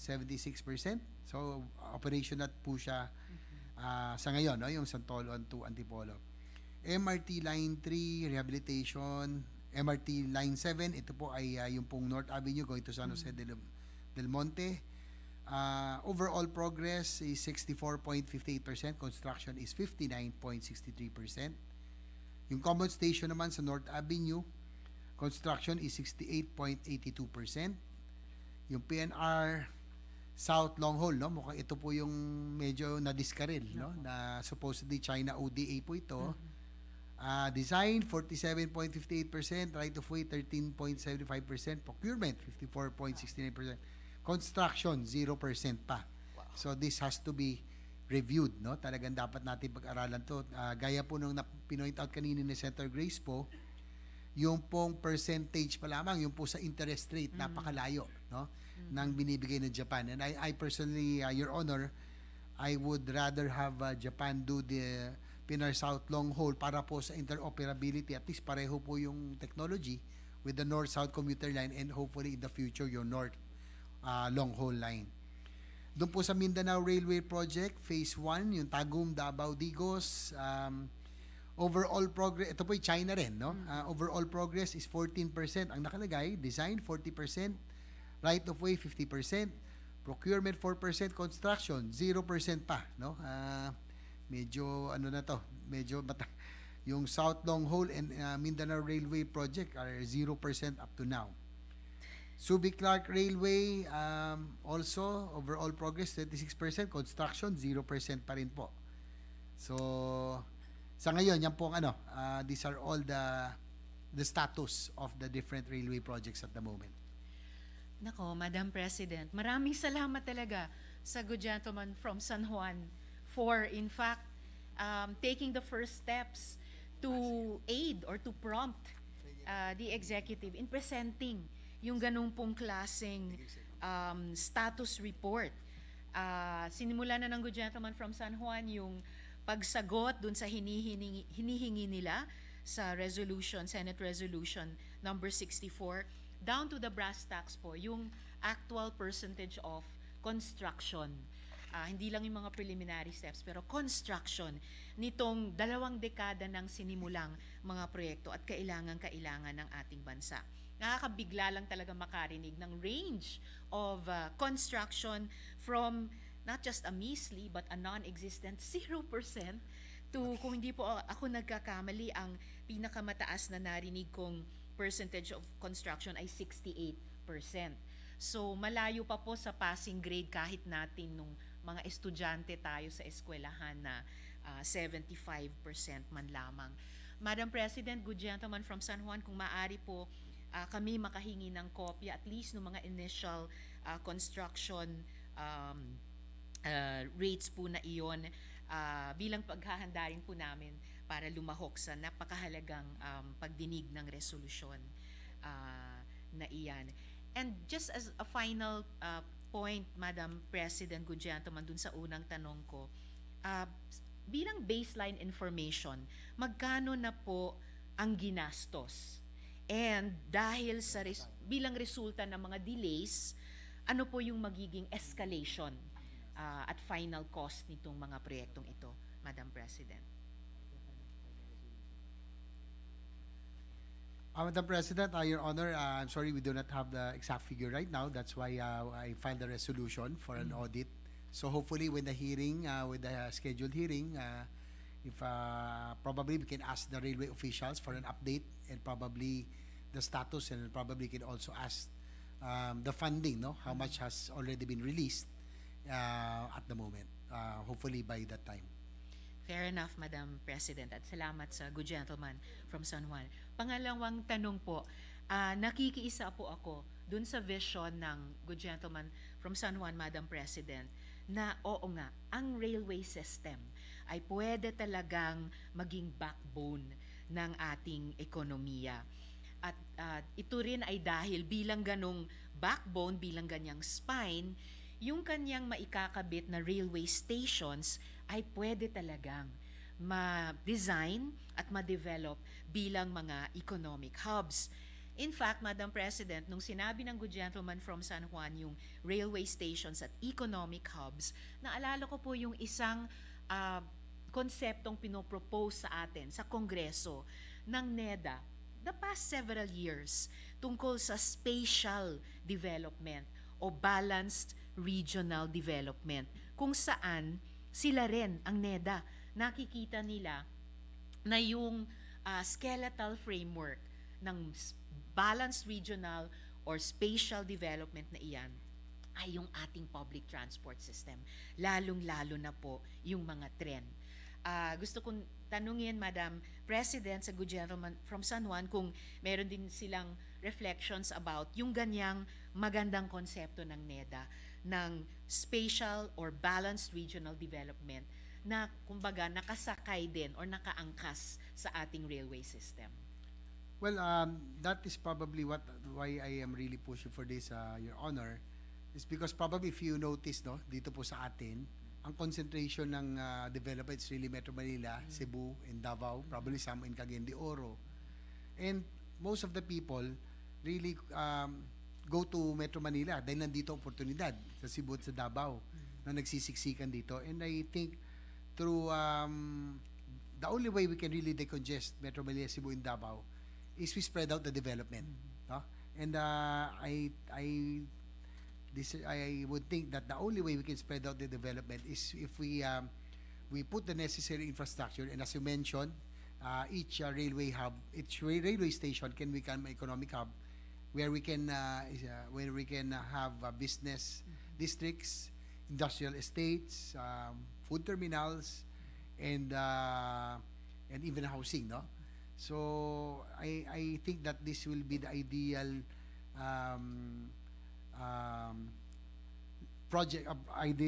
model that we have on how we can really spread out the development all over the country. And probably as I mentioned earlier, our minority leaders from Mindanao, the decades-long problem in Mindanao, nagkaroon tayong military solution, hindi rin nag-work.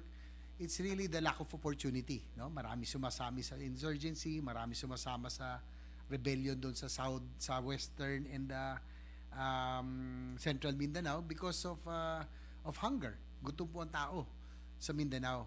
So hopefully, kaya nga nung nabasa ko yung percentage, yung progress na 0% pa, nakakalungkot, no? Because I think that the Mindanao railway system will even pave to lasting peace in Mindanao, because this will bring development to areas, no, that are least developed, na kung saan nagkakaroon ng insurgency sa eastern side and rebellion on the western and central side.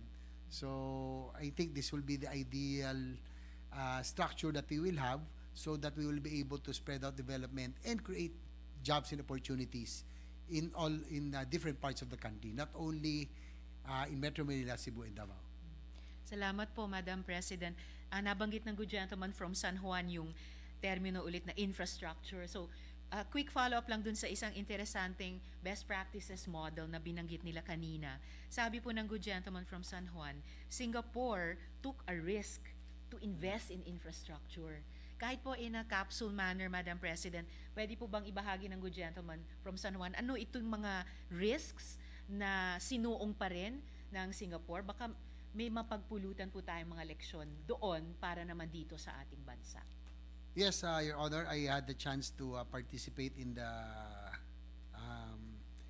seminar na hosted by the Transport Authority of Singapore. And I had the chance also to meet the Minister of Transport of Singapore, and he was telling me a story on how they really started to invest on the infrastructure. Before now, Singapore was just like any other third world country, no, na magulo, madumi, yung transportation nila was really so bad, no? Parang yung mga tuk-tuk nila, parang tricycle siguro natin at that time. And then they decided really to take the plunge or take the risk of investing heavily on infra development. And probably that's about 1970s or 80s. And he even said, sabi niya, actually, to tell you the truth, we didn't know that it was gonna work. And it was really a risk on our part. It was a gamble. But after 3 decades, I would say that I'm glad that we took that risk and we took that gamble. So ganun din, hindi po sila sigurado kung ito ay talagang mag-work or talagang uubra, ika nga, no? So they took that risk and they are very happy that they took the risk. Salamat po, Madam President. Huling tanong siguro para sa good gentleman from San Juan. Kanina, nabanggit ko na rin po kanina yung tanong dun sa status ng mga build China rails. Kanina po nung nag-interpellate si Senator Poe, umiiling talaga kami ng minority leader. Kaya kailangan kong itanong sa good gentleman from San Juan, ano ba yung logic na kung ang ino-offer sa ating bansa na interest rates ng Exim Bank na hindi na rin nakade-deliver ng specs na kailangan natin para sa Philippine railway system, kung ang interest rates nila ay halos, ilan ba yon? 3,000% or 30,000%? 3% more than yung sisingilin ng halimbawa ng JICA. 3% kumpara sa 0.01%. So, bakit nga ba, maulit lang yung, or maitanong yung isang point na ginagawa ni Sen Poe kanina, bakit natin pinipili yung mga pautang na mas mataas ang interest rate kesa mas mababa, kontrapelo sa gagawin natin sa tunay na buhay sa ating mga pamilya at tahanan. So, Madam President, would the good gentleman from San Juan like to hazard an explanation for this unexplainable situation? Well, as I mentioned earlier, personally, I would prefer Japan to do the rest. No, for one, I think we are more confident with their railway system and technology, more reliable, and as far as safety is concerned. Second, Japan has been really helping the Philippines. No, talagang sila yung talagang tunay na kaibigan na makukonsider natin by giving us the friendliest rates. Na talagang yung rate na talagang gustong tumulong, hindi yung rate na gusto tayong pagkakitaan.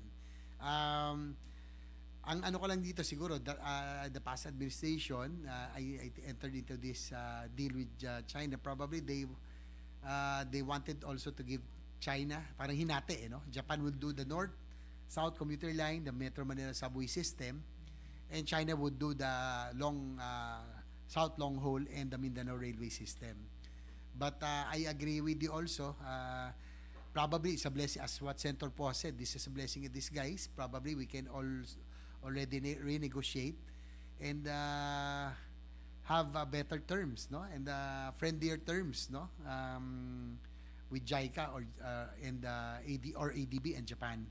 So medyo mataas nga, no, and it's not only that, talagang lahat kukunin mo sa China, no, design, the equipment, the construction, lahat po ay sila rin po ang gagawa. So I would, ako talaga po I would really prefer Japan to do the project, but according to the OTR, yung loan ceiling kasi ng Japan ay exhausted na, kaya baka hindi na nila, ang kaya lang gawin is the north-south commuter line and Metro Manila subway. Kaya po China po ang binigay yung South Long Haul and Mindanao Railway System. Ang problema lang, as I mentioned earlier, of the 9 billion committed by China for ODA, only $600 million ang approved. So wala pang 10%, no, doon sa kanilang commitment na $9 billion for South Long Haul and the Mindanao Railway System. And therefore, good gentleman from San Juan, alin talaga yung exhausted? Yung loan ceiling ba ng Japan o yung actual capacity mag-deliver on the funds ng China Exim Bank? Anyway, Madam President, sigurado ko we will really try to get to the bottom of this sa pamumuno ni Senpo at ng Vice Chair ng komite. Because in the end, Madam President, good gentleman, hindi naman ito tungkol sa isang creditor nation or ibang creditor nation na kailangang pagbigyan. This is really all about our commuters.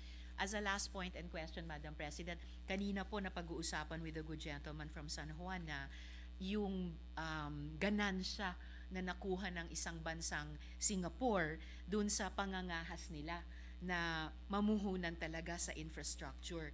Kahit hindi sa ganong national or macroeconomic level, on the micro level, meron din tayong best practices model sa Greece, kung saan yung mga pag-aaral doon ay nagpakita na yung household savings ay tumaas dahil sa mas efficient public transport. So bukod dun sa, kumbaga, sa mga economic hubs na ine-envision ng good gentleman from San Juan sa mga train station, bukod sa dagdag negosyo, food terminals, business districts, at iba pa, pati po yung savings ng microeconomies ng mga sambahayan, mga pamilya ay tataas. So as a last question in relation to that, Madam President, may mga computations na rin kaya na ginawa sa household income savings to Filipino consumers na maibubunga ng isang mas mahusay na public transport system, lalo na kasama ang mga tren? Well, I think malaki ang yung mga lalo na sa travel time savings, no? I think yung quality of yung life, yan po yung ito yung priceless masasabi natin, no? For example, wag natapos po yung north-south commuter line, to give an example, yung pong old travel time from Clark, Manila, Calamba would take you 4 hours. The new travel time would only be 1 hour 45 minutes. So yung savings natin na travel time, mga 2 hours 45, no? So yung Metro Manila, hopefully matapos to talaga agad, yung Metro Manila Subway Project, yung Valenzuela to Naiya Terminal 3 and Bicutan, old travel time will be 1 hour and a half, against the new travel time will be 40 minutes. So ang travel time savings natin is almost 40 minutes din, no? So kalahati. So I think ito yung pinakamalaki, and this will be the biggest savings, no? And the biggest gain will be the quality of life, the quality of life, yung through the time that will be saved, no? Yung more quality time with the family, for yourself, kasi sa ngayon kasi yung problema natin ngayon, no, yung sa mga ordinary employees, no, na for example taga Cavite ka, gigising kayo siguro ng mga alas 4, alas 5 para umabot ka rito sa Metro Manila na mga alas 8. tapos pauwi. Ganun din, no? O alis ka ng alas 5 sa Metro Manila, sa Makati, for example, makakarating ka 8 o'clock. So yung 2 oras sa papunta o 2 oras pa uwi o mahigit pa, yun yung I think is priceless really. That time that you could have spent with the family na at least, siyempre pag nawawala rin yung parents, malaking bagay na nandun for the guidance of the children as well. So I think it's really the quality of time, quality of life and time that we will really save a lot. Salamat po, Madam President, at maraming salamat sa good gentleman from San Juan. Naglulook forward po talaga ako sa pagdinig sa kanilang resolusyon at ito Thank rin you pong also, Sen. privilege Risa speech. and the Minority Leader for your interest, and I hope that we can work together here in realizing this dream so that we will really be able to improve the quality of lives of our people through the transport. We are grateful to the Deputy Minority Leader, Senator Ontiveros, for her very helpful and insightful queries in our discussion today. And we recognize Senator Mark Villar, former Secretary of Public Works and Highways. We look forward to your interpellations, Senator Villar. Thank you, Madam President. I'd just like to make a manifestation and share some of my thoughts. First, I'd like to say that this representation supports the discussion on the future of the railway system in the Philippines, wherein we can realize the upgrading, rehabilitation, and extension of the existing railway networks. And I'd like to thank our esteemed colleague, Senator J.V. Ejercito, who's been a longtime proponent of especially the infrastructure, especially the railway system. Kasama ko po sa mga foreign trips si Senator J.V., pati sa dinner, magkasama kami. Kaya alam ko po na napaka-focused and dedicated siya sa larangan ng infrastruktura. So it is high time to discuss these concerns now, and as early as possible to ease the burdens of our daily commuters. Further, we should look into the plight of the commuters for us to know what needs to be improved, and in looking into commuter problems in our railways. This requires a whole of government approach. And I'd just like to add that under the Duterte administration, we've seen unprecedented strides in the push for a mass transit system in the country. Just to name a few, Senator JV was able to give a rundown of the projects such as the LRT Line 2, which is already the LRT Line 2 East Extension, which I was also there when it was opened. The MRT Line 3 rehabilitation. We have the Parañaque Integrated Terminal Exchange. Ongoing projects include the MRT 7, the North-South Commuter Rail, the LRT Cavite Extension Project, the Subic-Clark Railway, the PNR South Long Haul to Bicol, which I'm aware that we've opened a new section also. And aside from that, also we have 120 operational train cars in LRT 1, 32 operational train cars in LRT 2, 72 in MRT 3, and 50 in PNR.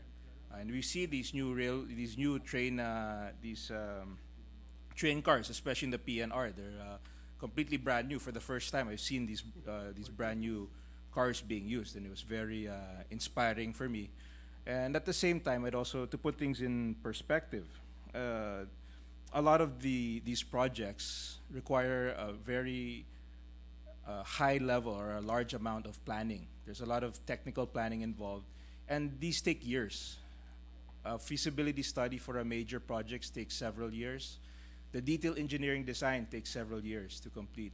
So even if there's no construction yet, the work is continuing. And I think that, again, to put things in perspective, the Duterte administration has been very consistent and very aggressively pursuing these projects through the years. And I know this personally because I would be there in the high-level meetings with Japan and China. And regarding the financing, there are different types of financing because of these loans. There's what we call untied loans and tied loans. In untied loans, it's open to any contractor. When you use, they're able to offer us interest rates at a lower level at a higher level for untied loans. Now you have tied loans where the interest rate is lower, but the government is limited to contractors who are from the country that's giving the loan. At the same time, you also have to take into account fluctuations in currency. That's another factor that the DOF is looking into. But I can say that the Duterte administration was dedicated to finding the best possible deal for the Philippine government, which is why we hear these negotiations from China, 3%, we're looking for 2%. So, of course, there were a lot of complexities in the negotiation, but the one consistent factor in all these negotiations is the Duterte administration was adamant that we should get the best possible rate. So, I mean, the discussion of interest rates is a very complex thing involving currencies, involving tied loans, whether we choose untied loans. So, I mean, there's a computation that I'm sure the DOF has extensively researched and looked into. So, I leave that to the experts on finance to comment. But I know I can speak from firsthand knowledge that these are very complex financial computations. And at the same time, I know that most of these projects the work that has been put into these projects and the pipeline that the Duterte administration has created is immense, it's numerous, and I'm very happy that the new administration is dedicated and he's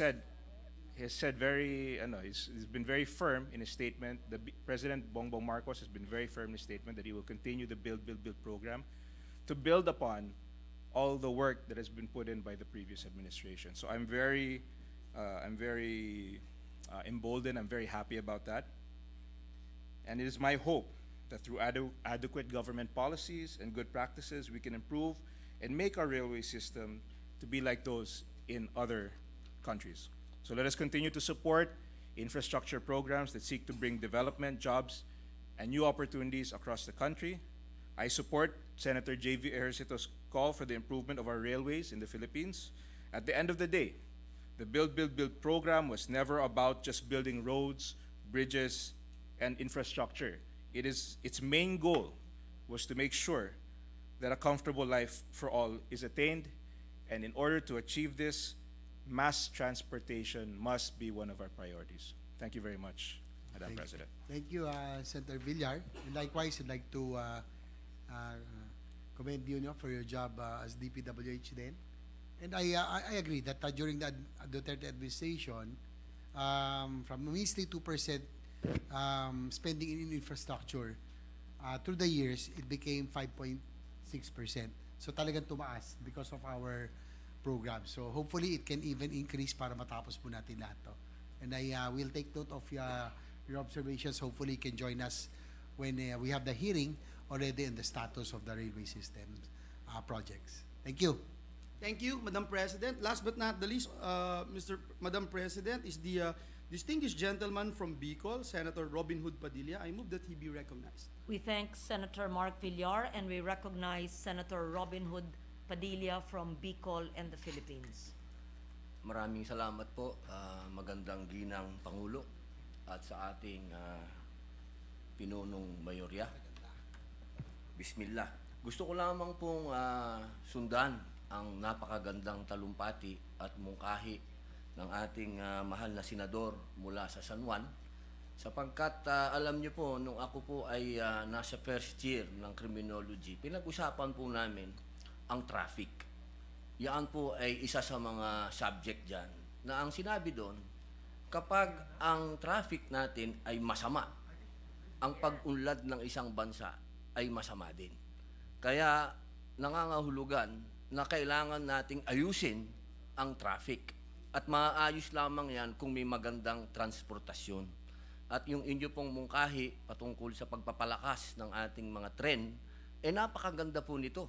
Ito po ay isagot, lalo na sa, alam niyo po, ang ating bayan, geographically, tayo po, ang kailangan natin talaga ay tren. Sa totoo lang po, dyan po sa Bicol, tren ang inaasahan namin. Ngayon lang po, gusto ko lamang pong imungkahi sa ating mahal na senador sa San Juan. Meron pong isang nauuso din ngayon na kung tawagin po nila ay ropeway. Ito po yung paggamit ng cable. Nais ko din po sana na maimungkahi po sa inyo na ito po ay bagay din sa Pilipinas, lalong-lalo na sa Metro Manila dahil sa traffic. Ito po yung mga cable car.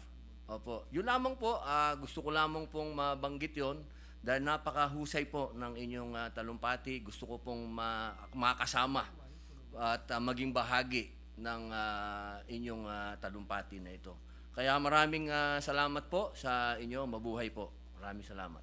Maraming salamat din sa ating Majority kasama. Leader, gusto ko lang idagdag sa binanggit ng ating mahal na kapatid na si Honorable Senator Robin Padilla. Sa South America at Latin America, maraming bansa doon ay gumagamit ng cable car. Colombia, Peru, dahil sa dami na pong bahay na natayo, masyadong dense yung favelas, favelas, Colombia. Cable car na po, above the houses na po yung kanilang mass transport. Kaya I'm very happy na binanggit po ni Senator Padilla po yan. Salamat po, mahal na Pangulo. Mr. President, this juncture, our Senate President Pro Temp would like to make a manifestation, if not ask some questions. I move that our Senate President Pro Temp, Senator Lauren Legarda, be recognized. Our distinguished Senate President Pro Tempore, Senator Lauren Legarda is recognized. Thank you, Mr. President. I want to associate myself with the good gentleman from San Juan for bringing to our attention the need for an efficient and safe railway system for the Philippines. It's been long in coming and still not here. I will recall that in my first term in 1998, we were already discussing this, and I'm already on my fourth term, Mr. President. May I be educated by the good gentleman on simple basic questions, since I may advocate this, but I am not an expert on this, Mr. President. My first simple question is, how many kilometers of railways do we have in the whole country which are operational presently, and under which agency of government? Is it the PNR, or are there other agencies that are managing these railways? Luzon, Visayas, and Mindanao, how many are presently operating, Mr. President? If this was mentioned in the speech, I apologize. I may not remember the facts on the kilometers, Mr. President. As of the present, we have 161 kilometers operational. 161 kilometers. PNR, that includes PNR, LRT1, LRT2, MRT. So those are the existing railway system. Okay, thank you for that. We have 161 covered by the MRT, LRT, and PNR, which all fall under the DOTR. Is that correct, Mr. President? Yes, that's correct. The PNR is still under DOTR. And the three would have their own managers or presidents of those bureaus under DOTR, Mr. Yes, that is President. correct. How would you consider the state of MRT, LRT, and PNR, Mr. President, if you were to rank them into first class, second class, third class, fourth, or if there's such a thing as fifth class? How would you consider the state in terms of function, cleanliness, safety, Mr. President? Probably MRT, it's our main mass transit system. Although, Your Honor, in Europe, that's only a streetcar, no? It's not really as the heavy duty, but nonetheless, it gets a job done, and it's vastly improved when Sumitomo again became the maintenance provider. So at least it's ferrying about 300, 400,000 passengers a day along EDSA. So probably I would say rank MRT probably 6 to 7 as compared to the other trades international standards, probably 5 to be realistic. LRT 1 and 2 are I think better. They're still operating up to now, no, yung the one in Taft, LRT 1 and LRT 2, which goes to the east, no, from Metro Manila going to the east in Rizal. Last but not the least, PNR. Would you believe, Your Honor, Mr. President, that the last time that PNR purchased new train sets was 40 years ago. Oh.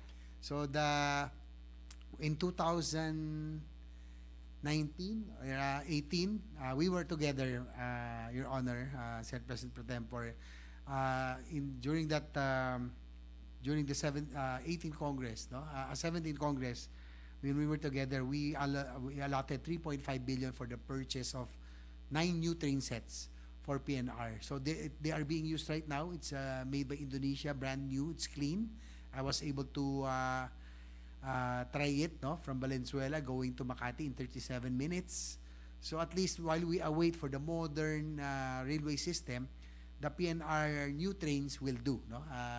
We allotted 3.5 billion for the purchase of 9 new train sets. So, yun po, after 40 years, it's the first time that Philippine National Railways was able to taste new trains due to our intervention, Your Honor. Thank you very much for so competently answering my very basic questions.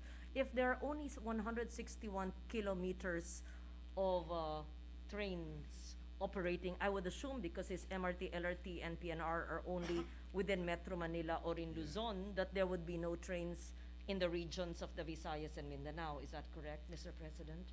Yes, as of the moment, there are no running railway system in other islands, Your Honor. May I know, under your proposal earlier in your privileged speech, how many more kilometers are envisioned or planned if we are the partners of government? And what regions of the country would benefit from this, Mr. President?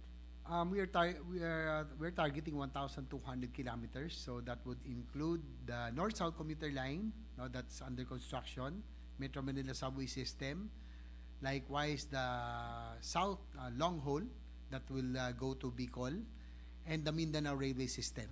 So that's 1,200 kilometers of new railway system that we are trying to push. Well, that would be great. If we are to invest in that, Mr. President, how much would be the initial, this will be of course a multi-year project, how much would the initial year cost in terms of providing the new trains and the upgrading of the existing trains in the first GAA year, Mr. President? I would be reading the cost of each, For example, in the North-South commuter line, ito po yung medyo mahal, breakdown will be from yung Tutuban to Malolos will be 149 billion. Tutuban to Malolos, then Malolos to Clark will be about 283 billion, and Solis to Calamba 344 billion. So this will be multi-year, probably 5 to 10 years, in total. And the others, yung PNR South long haul, the one that will go to Bicol, project cost is about 175.32 billion.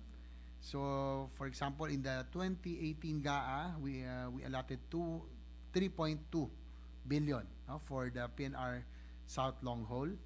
For Mindanao Railway System Project Phase 1, project cost is 81.7 billion, the one that would stretch from Tagum, Davao, Digos, 100 kilometers. And for 2018 GAA, we allotted 5.782 billion, but in 2019, what was allotted was only 2.9 billion. For North-South commuter line, I would like to go back. What was allotted was about 13 billion for the Tutuban Malolos and 1.4 billion for the Solis to Los Baños. Mr. President, thank you for that. The figures that you mentioned are the total figures needed for the whole project or the annual allocation for the multi-year project, Mr. President? Your Honor, this is for the whole project. The whole project. Yes. So if we are to allocate per year, it would not be that much. If you put that all together under one, how much would that cost, Mr. President? You mentioned some 200 billion, 89 billion. How much would the total cost be? You mean the whole The whole railway whole project, railway. if we are to solely fund it from GAA? For the total project cost, if I may read it, for example, Metro Manila Subway Project, Just an estimate po. Just a sum. The sum of all for Maybe may just an ako sa estimate? math siguro si Maybe you can just si say it, then we can. Senator Coco yeah. dapat Just an estimate. Would it come up to 500 billion, Mr. President? Maybe not. More than 1 trillion, more than 1/5 of our GAA. But this is already for the multi-year project, and we can allocate it on phases. for the total I think it would estimate come out to around 2 trillion. 2 Almost, trillion. almost. Okay, 2 trillion pesos, but not in one blow. In a span of, what, 5 years, perhaps? And Yes, ma'am. it does not have to come from GAA, because it can always be private sector. It could be PPP, it could be a foreign grant, it could be concessional loans, and many others. Okay, I think, Your Honor, it will take about 5 to 10 years. 5 to 10 Spread out. years. So but we should always start somewhere, because as I said, we have been speaking about this since the 1990s, perhaps even before I came into this chamber, and we're still talking about it now. After your fourth term, we're still on the, we're still talking about Yeah, it. and I thank the gentleman, Mr. President, for bringing it to our urgent attention, and we would support any intervention. And I hope that the present head of the DOTR department would seriously look into this, and a time for talk is over. The time for urgent action, for efficient mass transport, for sustainable transport is urgent and needed. With that, I congratulate the good gentleman from San Juan and the Philippines. Thank you, Mr. President. Thank you, Your Honor. Thank you. Just to add also, to put it in proper perspective though, in fairness to this last administration, they were the one who's acted the most, I think, in terms of railway projects. Malas lang dahil hindi pa ini-implement pa, hindi pa na-turn over. But I think it was the administration of President Rodrigo Roa Duterte who really spearheaded a lot of these ongoing projects that we see today. Thank you. Majority Mr. Leader. President, I just realized the disadvantage of being the majority leader. You somehow limit yourself in asking questions, especially at this time. So I will no longer ask questions because we also have with us the gentleman from Bicol who will deliver a very important privileged speech. Let me just put on record, Mr. President, our support and would like to be associated with the distinguished gentleman from San Juan, Senator JV, and the rest of our colleagues in supporting the implementation and promotion of mass transportation. I'd like to thank him because he made mention of our initiatives during, if I'm not mistaken, 2018 when we tackled and reiterate the importance of coming up with the Telecommuting Act, which is more popularly known as work from home law. Just to put on record, Mr. President, we look at the Global Competitiveness Report and its efficiency of train services. Hindi maganda yung score natin, no? 2018, 2.4 out of 7. So we're 100 na rank over 140 countries. 2019, 2.4 out of 7 being best, 88 out of 141 countries. And I'm glad that the distinguished gentleman from San Juan rise on the floor, ask the support of our colleagues, because there's always room for improvement, and I think there's so much room to improve. Thus, investing, Mr. President, in the transport system that moves people, not cars, is the way to go. And so again, we thank our dear colleague, Senator J.V. Ejercito. He knows very well that I'm one of his biggest fans here in the Senate, and we're glad that he is back. Just to also put on record when he mentioned about the importance of these projects, that it will create so many jobs. It would increase employment. In fact, Mr. President, NEDA made a statement and came up with estimates that government's infrastructure investments will translate to 2.5 million jobs this 2022. This includes 620,000 jobs that may be directly or indirectly created through the implementation of the government's flagship projects. So again, Mr. President, we congratulate our distinguished colleague, and at the proper time, this representation would also not just support but also participate in the deliberation of this privileged speech. Because, Mr. President, if you look at the data, out of the 54.441 billion budget of the Office of the Secretary ng DOTR, that's 42.46%, or 23.9119 billion is allotted for the railway transport program, Mr. President. However, Mr. President, based on the DBM statement of appropriations, allotments, obligations, disbursements, and balances, and we were talking about this with our distinguished minority floor leader, as of March 31, only 15.6% of the budget was disbursed. So we wanted to find out, and again, we are here to help in any way we can. We feel that this is very important, and that's why we support our dear colleague in calling for this very important initiative.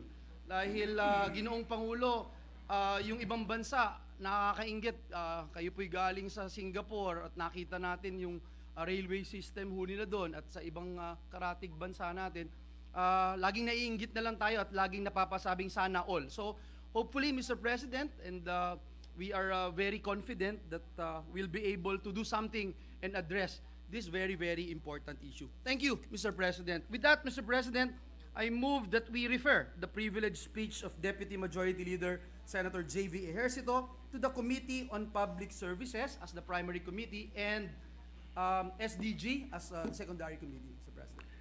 Is there any objection to the motion of the majority floor leader? There being none, the motion is approved. Thank you, Mr. President.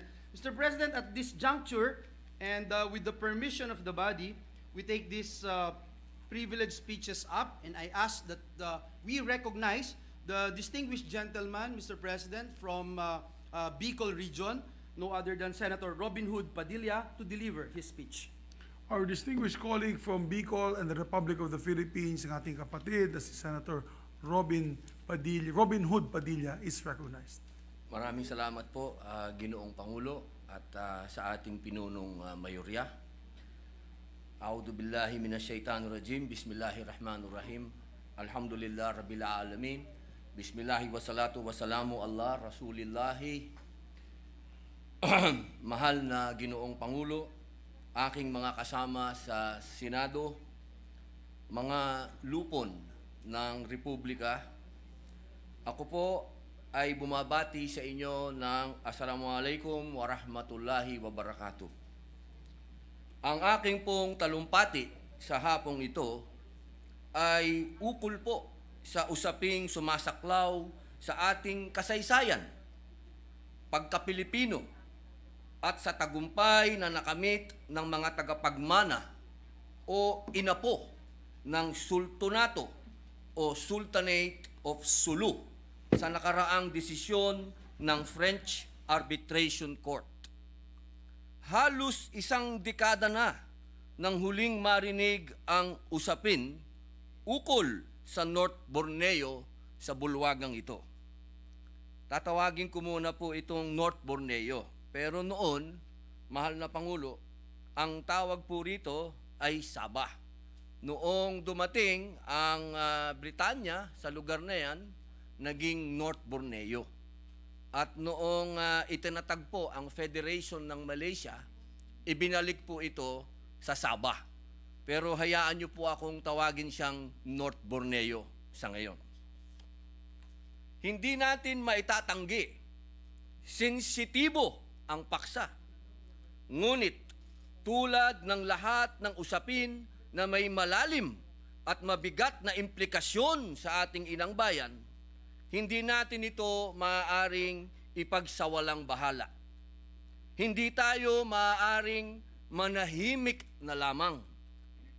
Ginoong mahal na Pangulo, hindi layon ng talumpating ito na bigyang kasagutan ang lahat ng may kinalaman sa usapin sa alitan sa North Borneo.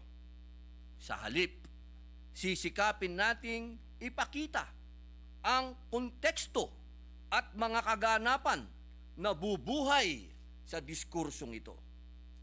Una, sa pagsasalaysay ng historikal na naratibo tungkol sa North Borneo. Ikalawa, paglalatag ng naging hangtungan ng desisyon ng arbitrasyon sa Tribunal Superior de Justica de Madrid at maging ng French Arbitration Court sa 8 taong legal na pakikipagtunggali ng mga tagapagmana ng sultanato sa North Borneo. At pangatlo, pagsuri sa tugon ng gobyerno sa resulta ng arbitrasyon sa North Borneo sa isang banda, at sa kabila naman ang masigasig na pagsusog nito sa kasong arbitral sa usapin ng West Philippine Sea. Bilang pangbuod, nais nating himayin ang mga aksyong maaaring ihatag sa Senado patungkol sa usaping nabanggit.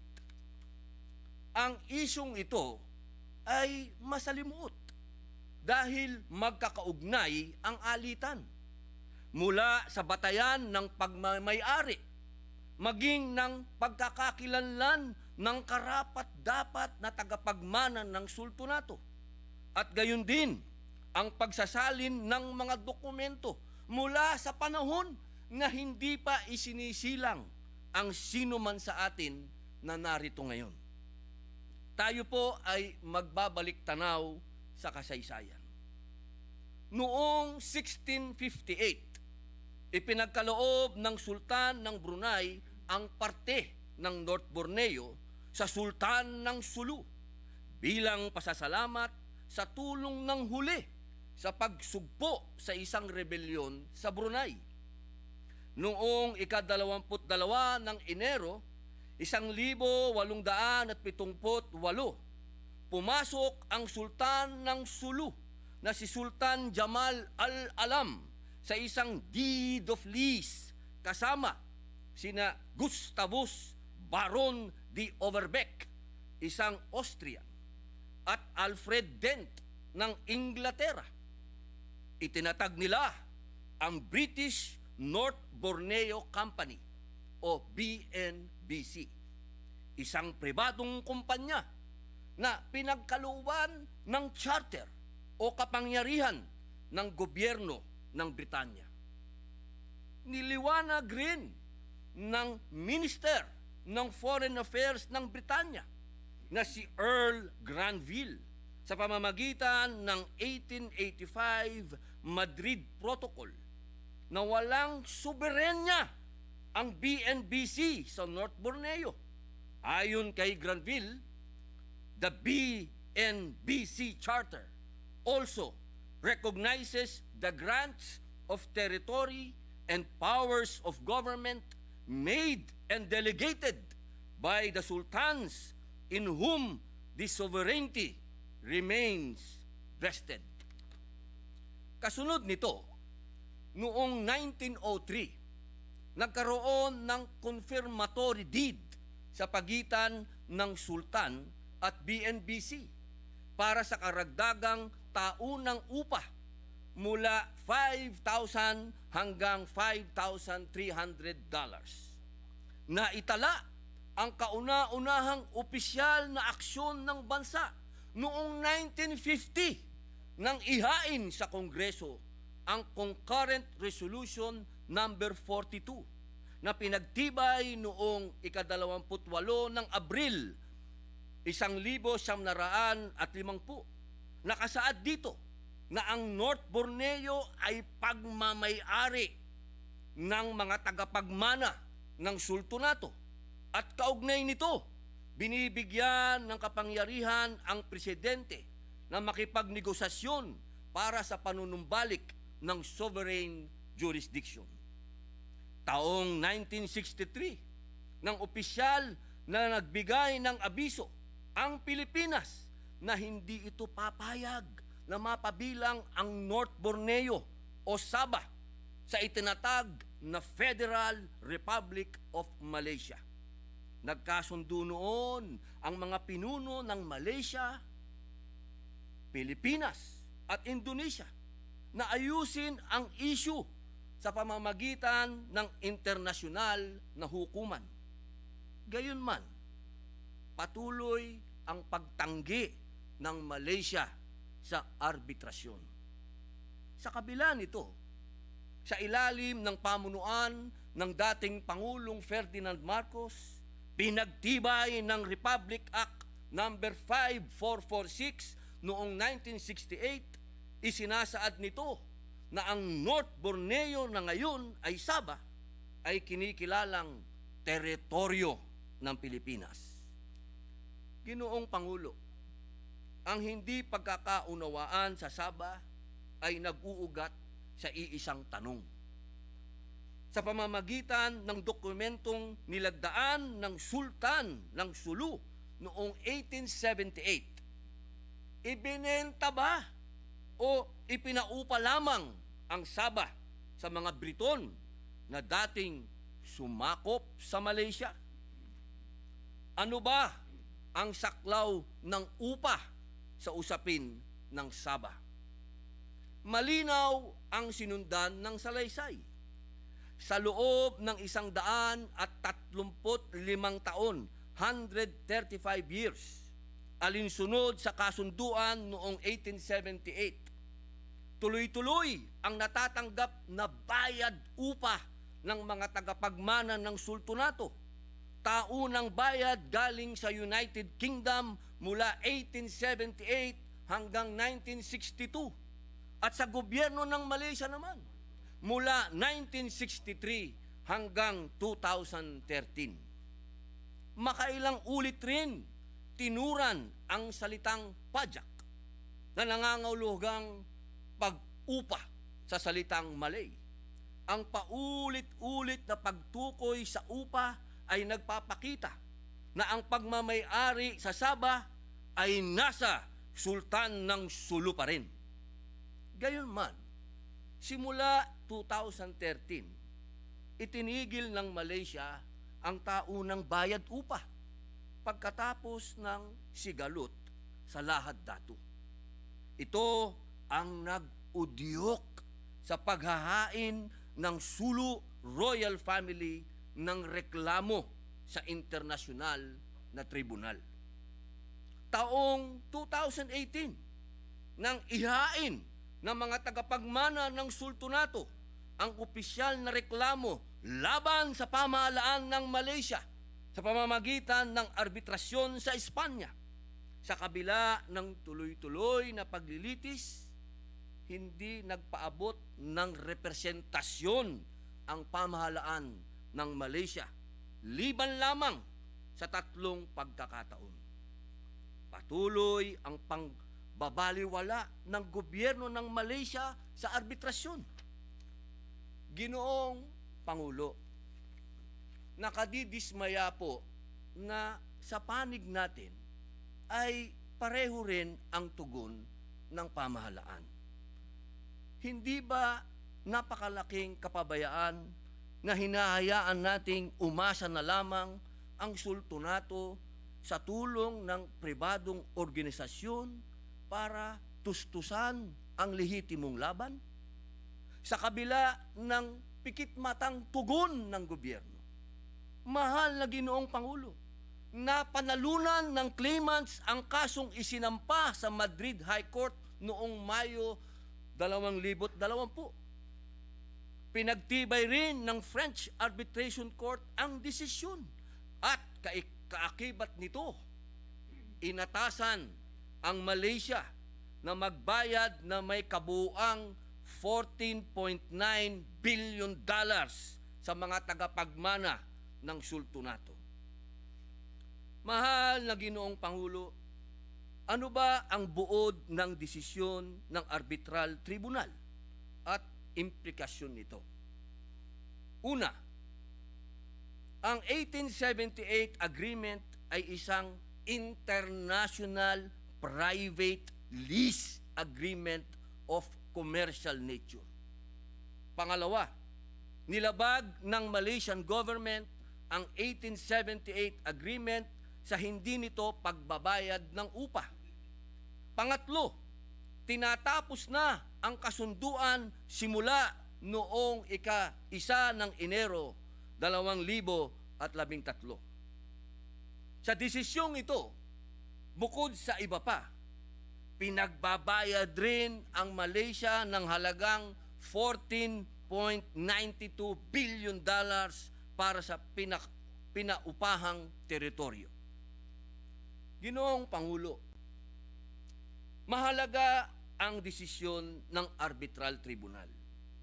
Binibigyan po nito ng internasyonal na legal na pagkilala ang tunay na layunin ng mga partidong lumagda sa kasunduan sa Sabah mahigit 1 siglo na ang nakaraan.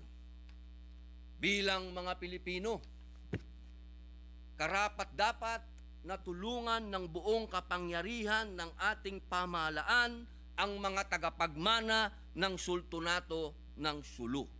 Katulad ng pagtulong nito sa kahit sinong mamamayan sa loob at labas ng bansa.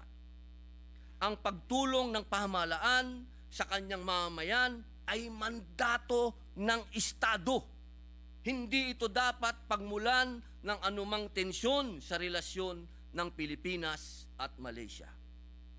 Isipin po natin, mahal na Pangulo, kung malaki ang kapakinabangan ng bansa mula sa desisyong ito, kabilang na ang buwis na bubuhos mula sa parangal sa mga claimants.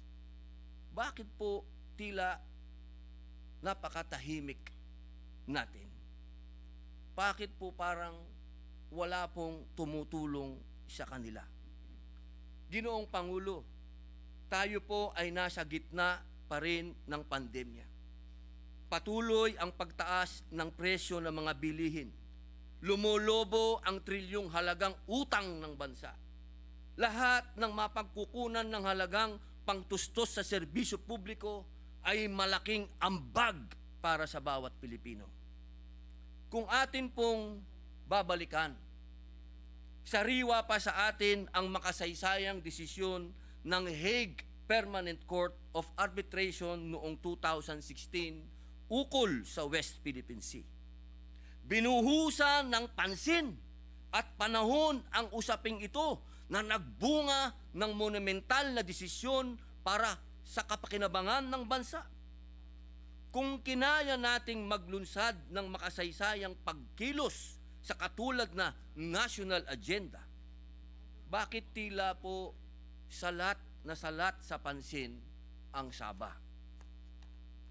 Sa nagdaang State of the Nation address ng ating pinakamamahal na Pangulong Bongbong Marcos, kanyang tinuran, I will not preside over any process that will abandon even 1 square inch of the territory of the Republic of the Philippines to any foreign power. Hangad po natin na ang makabuluhang pahayag ng ating Pangulo ng Republika ay sumasaklaw sa usapin sa Sabah. Isa puso at isip po natin bilang Pilipino at iisang bansa, isang tagumpay ang panalo sa internasyonal na hukuman ng mga tagapagmana ng sultanato para sa kanilang karapatan sa Sabah. Bilang pagtatapos, hayaan niyo po ako uling ibahagi ang pahayag ng ating pinakamamahal na Pangulong Ferdinand Bongbong Marcos noong 2013 bilang isang mambabatas. We have historical claim over Sabah, and that's a fact. The Sultan of Sulu and his people are Filipino citizens, and by virtue of that fact, they deserve protection from the government of the Philippines. Maraming salamat po, Ginoong Pangulo. Maraming salamat, mga kasama. Thank you, Mr. President. Thank you, Senator Padilla. This juncture, Mr. President, the distinguished lady from Iloilo and the Republic of the Philippines would like to ask some questions. I move that we recognize Senator Grace Poe In Pangasinan, and Pangasinan. That's Yes, why I said Republic Senator- of the Philippines. Grace Poe is recognized. Thank you, Mr. President. First of all, I'd like to commend our colleague from Bicol for the very passionate and riveting privileged speech.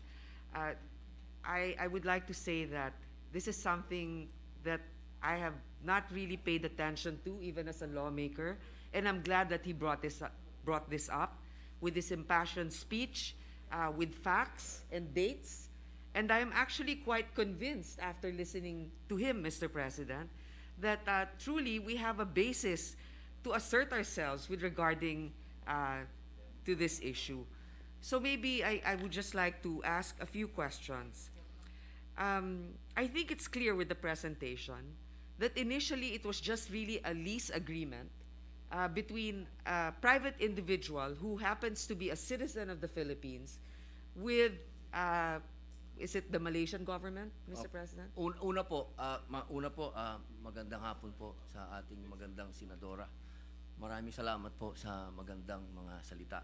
Mahal na Pangulo, yung pong unang pag-uusap ay ito po ay sa isang tatlong pribadong personality. Ito po ay isang Briton at isang Austrian at andun po ang Sultanate of Sulu, ang Sultan. Ito po ay napaka-pribadong pag-uusap. At yun po ay yung pagbibigay ng Sultanate of Sulu ng kanyang pahintulot dito sa dalawang dayuhan na ito. Dahil, Mr. President, dahil ba itong Briton na ito at Austrian na ito ay nakatira sila noon doon sa Malaysia, bakit sila ang nakipagkasunduan at hindi gobyerno ng Malaysia? Wala pa nung panahon po na ito, mahal na Pangulo, wala pa po ang Malaysia. Tama. Opo. Colony pa siya ng Britanya. Britanya. Colony Opo. siya Ito ng- po ay Borneo pa. At yung atin pong pag-aari ng Sultanate ay yung North Borneo. At ito po, ang laki po nito ay merong 73,000 square kilometers. Ganun po kalaki itong pag-aari ng Sultanate of Sulu. At ito pong dalawang si Overbeck, ito po yung kanilang mga pangalan, Gustavus Baron de Overbeck, isa po siyang Austrian, at si Alfred Dent ng Inglaterra. Ito po ay mga makapangyarihan na mga personalidad noong panahon na ito. Sila po ay may influence, kung tawagin, sa bansang Britanya. Ngayon, Mr. President, kung titignan natin sa mapa, no, itong North Borneo, ito ba pag pinapakita ang bansang Malaysia, sinasakop na ba ng Malaysia ito katulad nung dash lines dito sa West Philippine Sea? Opo, mahal na Pangulo, ito po ay pag tinignan nyo po ngayon sa mapa, makikita nyo po ang pinakasentro ng Malaysia ay nandito. Andito po ang North Borneo. At kapag tinignan nyo po ang buong mapa, ito po ang Malaysia, ang Kuala Lumpur, ito po ang North Borneo, nandito po ang Tawi-Tawi. Mas malapit po ang North Borneo sa Tawi-Tawi. Yun po yung ating pinakamalayong probinsya, ang Tawi-Tawi. Opo. Mr. President, sa tingin ko na magkano ba ang sinasabi nyo halos $15 billion, no? Opo. Ang kulang.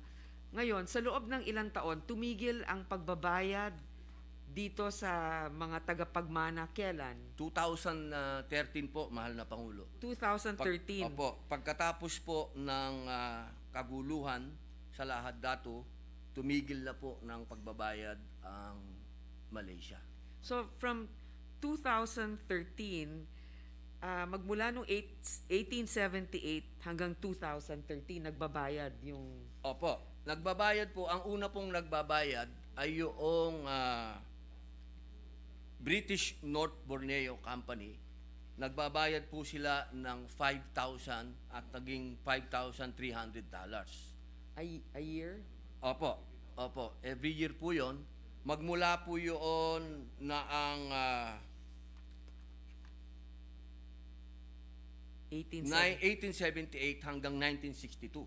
At ang Malaysia naman po, magmula 1963 hanggang 2013. Hindi na po yun dollars, naging Malaysian money na po yun. And Sa halaga 5,000 po lang. ng piso natin ay 70,000 pesos po. Para dito sa 73,000 square kilometers? Opo, opo. So, ngayon, Mr. President, bakit kaya naging presyo ng arbitration award ay $15 billion? Nakita nila hindi equitable, ano? Opo, doon po sa desisyon ng arbitral, ipinakita na po doon yung progreso na inabot ng North Borneo, ng Sabah. Sa katotohanan po, sila po ang nagpo-produce po ng gas, ng oil, palm oil. Nandun na po ang sinasabi nga po nila na isa yon sa nagpo-produce ng oil, ng natural resources sa bansang Malaysia.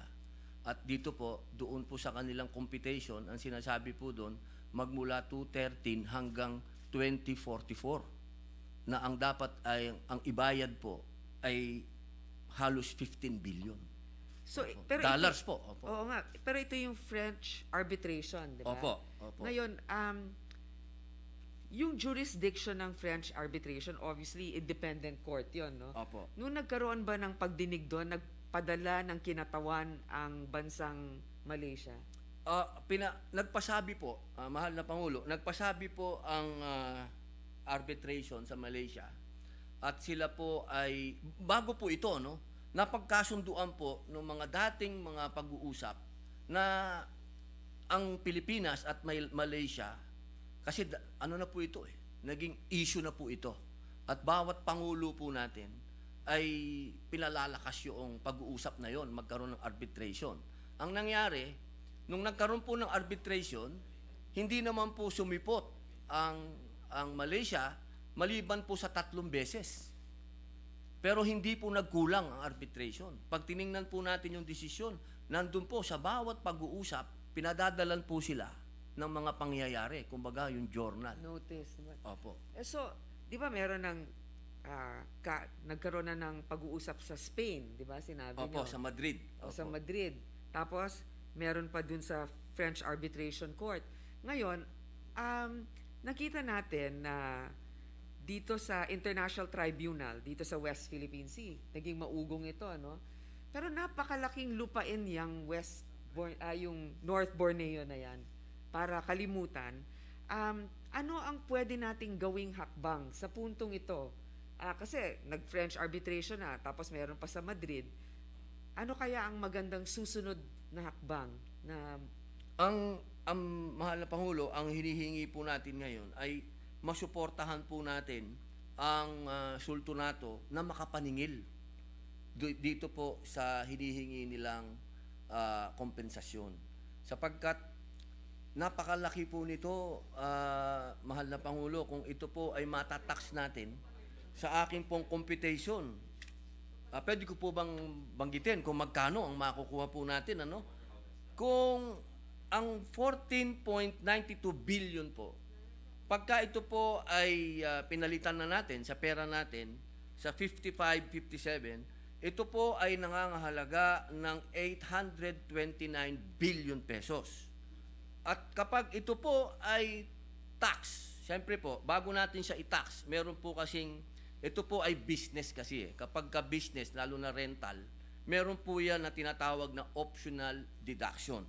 So, 40% po yun. Sigurado naman po kung wala silang mga resibo, kung meron man, okay. Kung wala, di kunin na po nila yung 40% na optional deduction. Lumalabas po doon na yung 40% ay 331 billion. Kapag minus po natin yon doon sa 829, lumalabas po ang taxable income ay 497.4 billion. At sa ating pong taxation, ang sinasabi po doon, Pag lumagpas po sa 8 million, magbabayad ng 2.4 million. At yung excess, yung sobra, ay 35% po yun. Kapag yun po ay ating kinumpute, lalabas po doon 174 billion ang pwede pong makuha ng ating gobyerno dito sa award po na ito. Hindi pa po kasama doon, mahal na Pangulo, yung tinatawag na attorney's fee. Kasi po, siyempre, magbabayad po yan sa attorney. Kung sa halaga po ng 829 billion, kung 10% po ang lawyer's fee, ito po ay lumalabas na 82 billion. Kapag ganun po dahil ito po ay business, siyempre po, yan, may 40% optional deduction, lalabas po dyan, 33 billion yon. Kapag minus po yon sa 82.9, lalabas po ang taxable income ng mga abogado ay 49.74 billion. Kapag kinuha po natin uli, excess ng 8 million, bayad sila ng 2.4 million, 35% po ang excess, lumalabas po ang estimated tax to be collected ay 17.4 billion. Kapag pinagsama po yan, napakaganda po nitong balita para po sa ating Committee on Finance. Sapagkat lumalabas po na ang budget po ng Department of Health ngayon ay 183 billion. Parang tugmang-tugma na po yung halaga na yon. Actually, maganda. Hindi kaya, Nakakahilo. pwede ba akong mag-interject? Hindi kaya makikidnap na si Sultan Jumalun Kiramnan sa dami ng pera. Mas mayaman pa sa pinakamayaman na tao sa buong Pilipinas. Tunay po yan, mahal na Pangulo. Opo. No, actually, nakakahilo itong mga bilyon na nadidinig natin. No? Sa tingin ko, ang nagiging problema dyan, dahil kaya hindi nila binabayaran, hindi lang pera, dahil kung binayaran nila yan, para silang umaamin na yung lupa na yan ay hindi kanila. So, hindi lang yan sa pagsisingil sa kanila, kundi kailangan, kasi pagka nakolekta natin yan, sinasabi natin na ang Malaysia ay tumatalima na talagang ito ay hindi sa kanilang teritoryo. So ngayon, hindi lang naman natin pwedeng sabihin, o singilin natin yan, o magbayad kayo. Ano ang proseso nating dapat gawin ngayon? Ang una po, mahal na Pangulo, ang hinihingi po kasi ng sultanato at yung mga kanyang tagapagmana, hindi po nila binanggit dito sa arbitral ruling na territorial claim. Hindi po nila kailanman binanggit yon. Ang sinasabi po nila ay yung commercial rights lang po nila. Ito po ay proprietary. Opo, yun po ang kanilang niliwanag. Ang nais ko po sanang imungkahi na tulungan lang po natin sila doon sa gusto nila. Yung tungkol po kasi sa territorial, iyaan po ay pinasa na po yan ng Sultanate of Sulu sa gobyerno ng Pilipinas. Kaya hindi na po nila yon itinutulak. Nasa atin na po yun. Nasa Republika na po ng Pilipinas kung gusto natin itulak. Sapagkat yun po ay binigay na po nila. Ang kanila lamang pong hinihiling ay makuha po nila yung karapatan nila doon sa kinikita doon. Yun nga. Pwedeng siguro, in legal terms, mapaayos, sabihin kasi proprietary naman yan, no? Opo. Para bang sinasabi na may lupa ako dito, komplikado kasi dahil pag nagbayad nga yung Malaysia doon sa taong yon, sinasabi nga niya na yun ay pag-aari ng taong yon, no? Kaya siguro dapat maisulat ng maayos para sa kanila, pero syempre yung ating interest dito ay yung teritoryo talaga na yon ay atin, no? Opo. Kaya lang nga siguro mahihirapan din kung hindi, dahil nga dun sa usapin ng teritoryo, para sa akin, mahirap ipaghiwala yun eh. Dahil pag binayaran talaga yun ng Malaysia, parang sinasabi nila na itong tao na ito ang may-ari, at ang tao na yan ay Pilipino, doon nag-umpisa yan, sa Pilipinas yan. Yun lamang yun. Tama po. Kaya dalawang bagay ang nakamit nyo dito, Mr. President. Unang-una ay ginising mo ang ating interest ukol dito sa North Borneo ating teritoryo, at pangalawa, para tulungan din ang ating kababayan na meron namang lehitimong karapatan na makuha ang bayad dito sa kanilang pinagkasunduan. Na hindi naman tayo tapak-tapakan bilang isang bayan o lalong-lalo na hindi apihin ang isang kababayan natin na kailangan din siguro ng suporta natin. So maraming salamat, Mr. President. It was a very interesting, privileged speech. Something different that we normally don't tackle. Thank you. Maraming salamat po. And I'd like to add also, I think yung complication dyan sa kanila, Madam Senator, together with our distinguished colleague from Bicol, yung arbitral ruling sa Europe ginanap.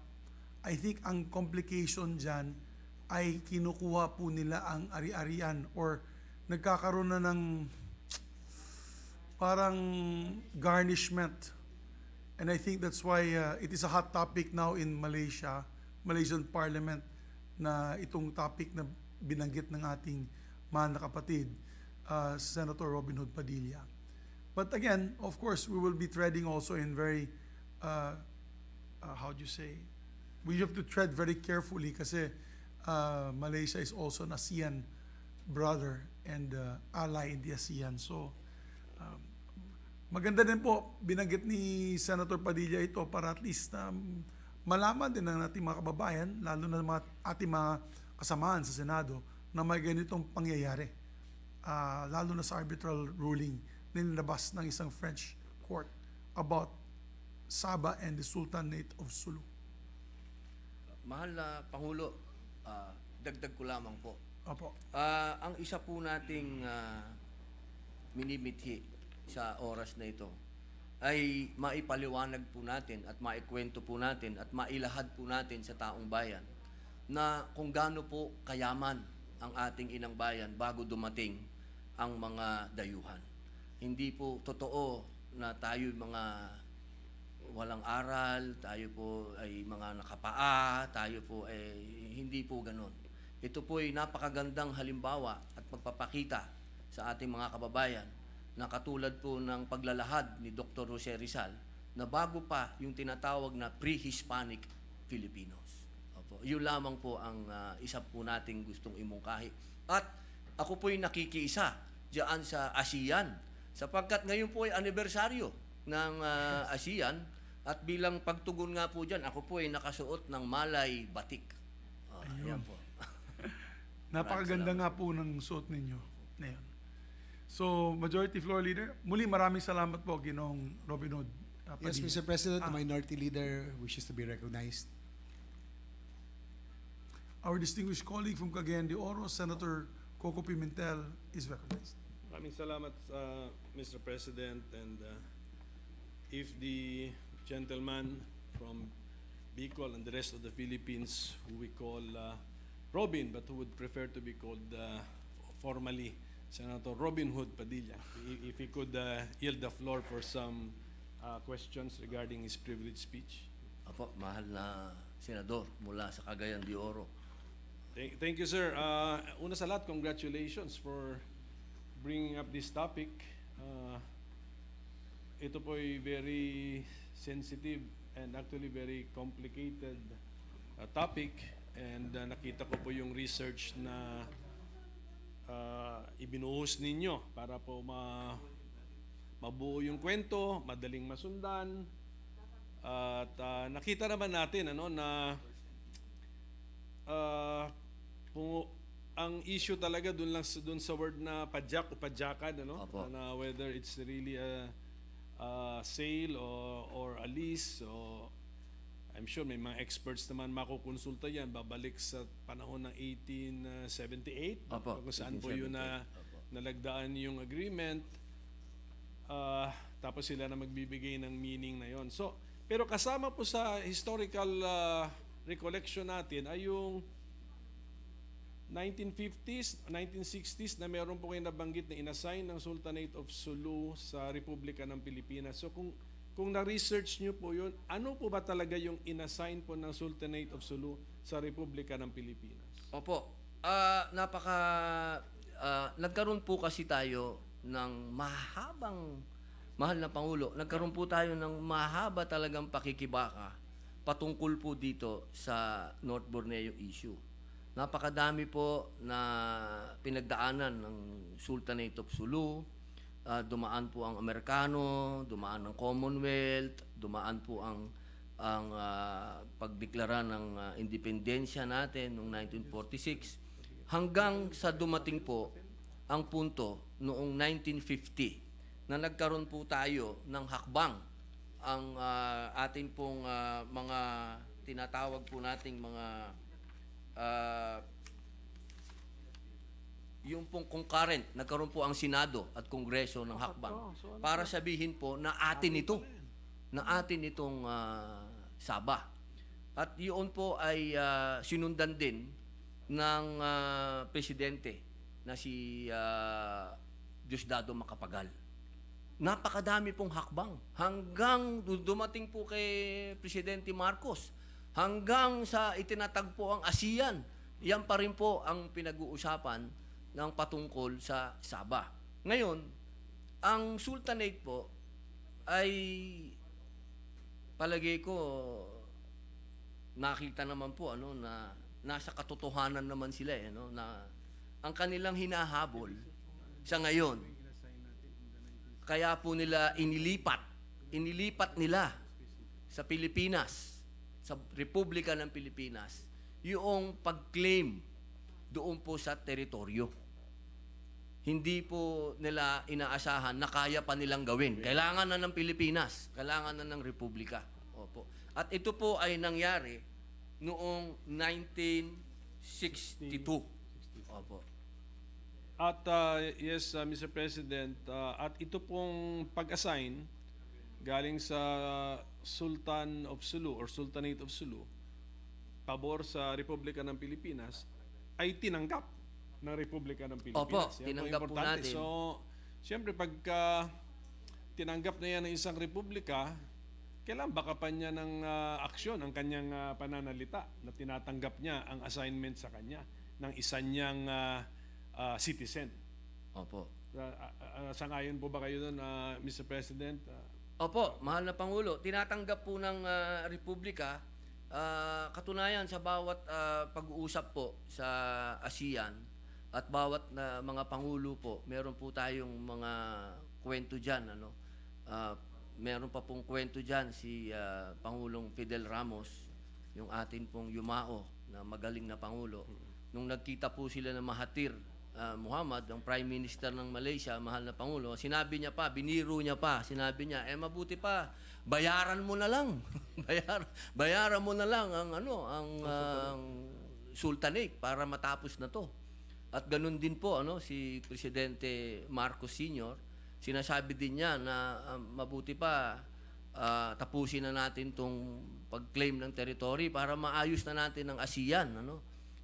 Lagi po itong napag-uusapan. Hindi po ito nawawala sa usapan. Pero, ang isinuko po ng Sultanate of Sulu ay yung territory claim lang. Hindi po yung tinatawag natin na commercial claim po nila. Hindi po nila isinuko yun. Kaya po nila dinala ito dito sa arbitral ruling, sa arbitral ng French arbitral. Salamat po sa sagot at lalo nating at least nakaklaro po yung history at saka yung issues. Actually, yung aking ama, si Senator Nene Pimentel, siya rin po yung naniniwala that Sabah is part of the Philippines. At siyempre, nagtatag siya ng isang partido. So kasama yan sa paniniwala ng partidong PDP Laban na Sabah is part of the Philippines. Yan. Yung Sabah claim, wag daw bitawan, kailangan ipursu natin.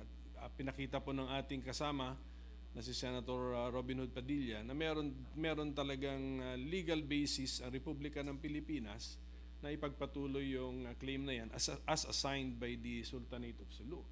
Kasi kahit siguro naman ang Malaysia, ikinikilala na involved ang Sultanate of Sulu sa issue ng Sabah kasi natitrace nila yung ugat. Ang ugat na issue is the isang nakasulat na kasunduan, hindi na natin bigyan ng label kung ano yun kasi yun yung issue, no? Isang nakasulat na kasunduan between the Sultan of Sulu and Mr. Si Gustavo. Overdeck and Dent. Opo. So yun po yun, ano? So ngayon, ang pagkaintindi ko sa privilege speech, ang ating pong kasama na si Senator Robin Hood Padilla ay nananawagan, correct me if I'm wrong, sir, no? Nananawagan ngayon sa Republika ng Pilipinas through the government, through the administration, na tulungan ang Sultanate of Sulu. Huwag pabayaan. Kasi ito, kumilos na nga ito ng sarili niyang kilos, nakuha ang arbitral ruling worth $15 billion, na wala bang katulong-tulong galing sa Republika ng Pilipinas? Wala po. Wala nga. Wala po. So, okay. So ano po ang, and then nakakita po tayo ng dalawang quotations from the incumbent President of the Republic of the Philippines. Merong isang SONA, Opo. na not a square inch of territory will be surrendered. Meron 2013 speech, ba, na that he believes Sabah, that we have the right to claim Sabah. So now that he is president, who has control of the executive branch, including the DFA, alter ego niya po yung secretary dyan, ano po ang pwede nating masuggest o ano pong inaasahan po ng ating good colleague Senator Padilla, Mr. President, na tulong na pwedeng gawin po ng ating administration through the DFA? Apo. Mahal na Pangulo, ang naririnig naman po natin ang Sultanate of Sulu. Sila na po ang sa kanilang mga interview, sila na po yung nagsasabi ng konting pansin man lang, kahit konting pagtingin. Yun lamang po ang kanilang hinihingi. Yun lang po sana ang ibigay natin. Kasi ang nangyayari po, Mr. President, mahal na Pangulo, ang tahimik po natin. Napakatahimik po natin sa issue na to. Parang ayaw natin marinig. Ang gusto lamang po ng mga tagapagmana ng Sultanate, magkaroon naman ng representasyon sila. Kasi parang ang nangyayari po kasi solo flight sila eh. Parang hindi ko po maiwasan na maihambing ba sa arbitral ruling ng West Philippine Sea na doon po sa lumabas pa na survey ay 82% ng mga Pilipino ay naniniwala dan sa ruling na yan. Bagamat magkaiba po ito, no? Isang territorial at isang proprietary, pero magkasama ito, magkapatid na arbitral ito, parehas na arbitral, at parehas na Pilipino ito. Pilipino tayo. Ang hinihingi po natin ay suportahan din. Maramdaman naman ng Sultanate of Sulu na nandyan ang gobyerno ng Pilipinas, na nandyan ang mga Pilipino at nagkakaisa po tayo sa issue na ito. Alam niyo po, Mr. President, mahal na Pangulo, meron pang nagsasabi ng mga kababayan natin, nakalulungkot, na nanggugulo pa daw ang Sultanate of Sulu. Ay, yun ang mga bagay ho na masakit na marinig. Okay. So siguro pagkatapos po na ma-refer yung privilege speech po ng ating kasamang si Senator Padilla sa tamang committee, baka sana kung through the influence of the chairperson, pwede siguro natin maimbita ang Department of Foreign Affairs at magkaharapan sila ngayon ng representative of the Sultanate of Sulu para yung kung ano man yung grievance ng Sultanate of Sulu marinig na ng DFA, kunin na rin natin ang panig po nila. Tsaka commitment siguro, ano bang matutulong nila. For example, meron sa budget na assistance to nationals. So, andito na si Senator Angara, he can correct us if I am wrong. So, meron tayong national, nagpurso ng kaso sa arbitral court as an individual or as a family, hindi ba? Opo. Pwede kayang na-access yung assistance to nationals to help kasi assist the national in pursuing that that arbitration case, hindi ba? Ganun po yung nangyari. But sa kwento siguro, pag mapakwento natin yung Sultanate of Sulu, zero. Wala po. Ni isang sentimo ay hindi po sila natulungan. So, Wala po, mahal na Pangulo, wala po. kasi ang pagkaintindi ko yun sa ATN, ginagamit kung may nakasuhan na may nahuli tayong mga kababayan for the legal defense. But siguro naman pwede rin itong gamitin, to assist naman when kasi feeling agrabyado rin yung Opo. ating kababayan, kaya nga nagkaso na po eh. So pwede po natin yan po ang magandang mangyari at nabigyan na natin ng pansin ang issue na ito dahil po sa inyong privilege speech at sa hearing we have to make the best use of the hearing by inviting the representative from the Sultanate of Sulu makapagsalita, makapagkwento, and then i-pressure na po natin ang Department of Foreign Affairs na ano pa ba talaga ang may tutulong natin considering na tinanggap naman natin yung assignment ng 1960s. Opo. Tama po ba yun, Opo, Mr. President? mahal na Pangulo. Tsaka, yun po mandato po natin sa gobyerno, sa pamahalaan, na atin pong bigyan ng tulong ang sino man pong ating mga citizen na nangangailangan ng tulong, maging sa loob o labas ng bansa. Yun naman po, sa palagay ko naman po, wala po tayong sinasagasaang kahit ano doon. Yun po ay karapatan nila bilang mga Pilipino na humingi po ng tulong sa atin. Pero Mr. President, itong privilege speech po na ito ay parang nagbubukas din ng another perspective when it comes to Philippine territory, the extent of Philippine territory, which sometimes we mention in law. So that is now the challenge, Mr. President. Di ba meron tayong mga proposal na baselines law to improve the baselines law. Now, dahil dito sa privilege speech na ito, let us say, i-assume natin na Sabah is Philippine territory. So, necessarily, dapat iiba po. Iiba ang, anong tawag mo doon, technical description ng baseline if we truly believe that Sabah is Philippine territory. Tama po ba yun, Mr. President? Opo, iyan po yung mga batayan po talaga ng territory katulad po sa West Philippine Sea. No? Diyan po yan nagtalo-talo, diyan sa linya na yan. Yung sinasabing may 200 nautical miles na sinasabi.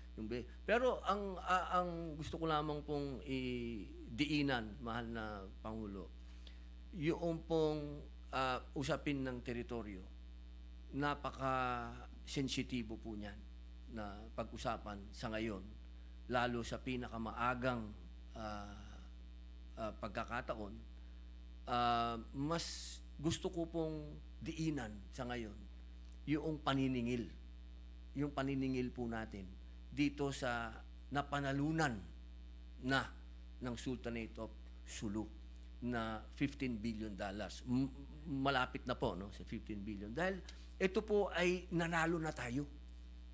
Ito na po yun, makikitayo na po ako dahil Pilipino naman sila, no? Nanalo na po tayo. Pagka dinala po natin kasi, mahal na Pangulo, sa usapin ng teritoryo, nahabang usapin na naman po ito. At baka ang ayaw po natin mangyari ay maapektuhan yung pagkapanalo natin dito sa arbitral na ito. Yun po yung aking nais diinan, mahal na Pangulo. Pero hindi ko po sinasabi na wag nating itulak yun. Hindi po. Ang ibig ko lamang pong sabihin, yun po ay hiwalay. Sapagkat yung pong patungkol sa teritoryo, yaan po ay bumabagsak na sa sa Republika ng Pilipinas. Hindi na po yan bumabagsak sa sultanato dahil ibinigay na po nila sa Republika yung patungkol sa teritoryo. Sa ngayon po, ang concern, ang hiling ng sultanato ay matulungan po natin silang makapaningil. So, yes, Mr. President, clearly, although we have not been really emphasizing this, there is a dispute between the Republic of the Philippines and the Federation of Malaysia as far as Sabah is concerned, and being a responsible member of the United Nations, we should only use methods recognized by the UN for settling disputes between us, between sovereign nations. And I think there is one way to finally put an end to this dispute by availing of the court system established by the United Nations. Meron kasing court system yan, the International Court of Justice, na sa tingin ko would have jurisdiction over disputes pertaining to territory. So kung sana, since we are confident, the Republic of the Philippines is confident enough that we can defend and then sustain and prove the ownership of the Sultanate of Sulu over this territory called Sabah or North Borneo. If we can challenge our friend Malaysia, friend and neighbor Malaysia, that if they are also confident enough in their interpretation of the word pajak or pajakan in that 1878 document, then we should, with our consent, both countries consenting to submit the issue to the International Court of Justice for final settlement. Mahal na Pangulo, ano po nasa isip po ng ating mahal na kaibigan? Pangulo, hindi po yan nawawala sa usapan. Katunayan, doon po mismo sa ugnayan, doon sa pinirmahan ng doon po sa 1878 na pinirmahan ng ating Sultan of Sulu at nung dalawang dayuhan na isang Austrian at isang Briton. Nakalagay po talaga doon na sila po, pag hindi nagkaintindihan, pwede po nilang dalhin sa arbitral. Kaya ito po ay pwede nilang pag-usapan talaga. Kaya lang po, siyempre, inilipat na po ng Sultanate yung patungkol sa teritoryo sa Pilipinas. Kaya nakadepende na po yan sa Republika kung iyan po ay itutuloy. Pero sa ngayon, ang interes po talaga ng Sultanato ay yung kanila pong kompensasyon. Sige. Opo. So, anyway, parang nagbago na kasi ang mga parties involved on the part of the Sultanate of Sulu, Republic of the Philippines na, on the part of Overdeck and Dent, it's now the Federation of Malaysia. Opo. Minana po nila, mahal na Pangulo. Parang mana-mana na, nagbago na, nagkaroon na ng mga bansa, nagkaroon na ng United Nations, nagkaroon na ng International Court of Justice. Maybe at the present time, that is the only way we could put an end to this dispute between friends, di ba? Opo. But to be submitted, before it can be submitted to the ICJ, both nations or both countries must consent.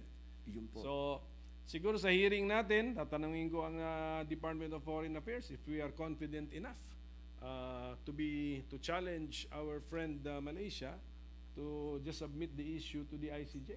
Opo. At makipagsapalaran na po tayo ron kung ano yung resulta, because that's the dispute between members of the United Nations must be settled in a friendly manner, in a manner determined by the United Nations. Ako po, with my limited understanding of the international setup, yan lang po yung nakikita ko.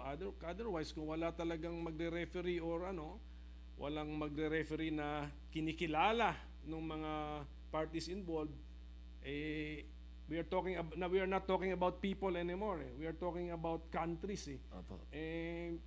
Yung lifespan ng countries, pwede hundreds of years yan, pwede forever pa yan. So, yun lang po sana ang sa tingin ko ang proper way. Pero tignan po natin ang kahandaan ng ating Department of Foreign Affairs kasi sila po ang eksperto po dyan. So sana po,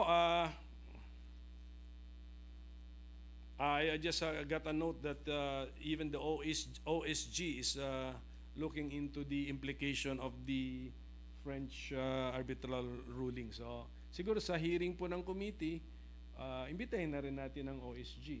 And siguro dahil sa sensitive itong topic na ito, there will be okay sa akin na there will be some parts of the hearing na i-executive Opo. session po siguro Opo, mahal natin. na Pangulo. Ang iba. So once again, Mr. President, I thank our colleague, Senator Robin Hood, for the time he has given me, and congratulate him for bringing this to our attention.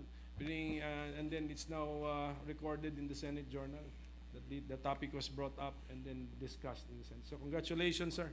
Maraming for salamat this po, speech. mahal na Senador. Maraming salamat. And yes, the gentleman from Cagayan de Oro, my neighbor in Mindanao, Northern Mindanao, was also the chairman of the Committee on Foreign Affairs. So may mga usapin dito na medyo sensitibo, and kung hihiling po ng Department of Foreign Affairs na magkaroon tayo ng executive session, we can listen to them in the executive session as well.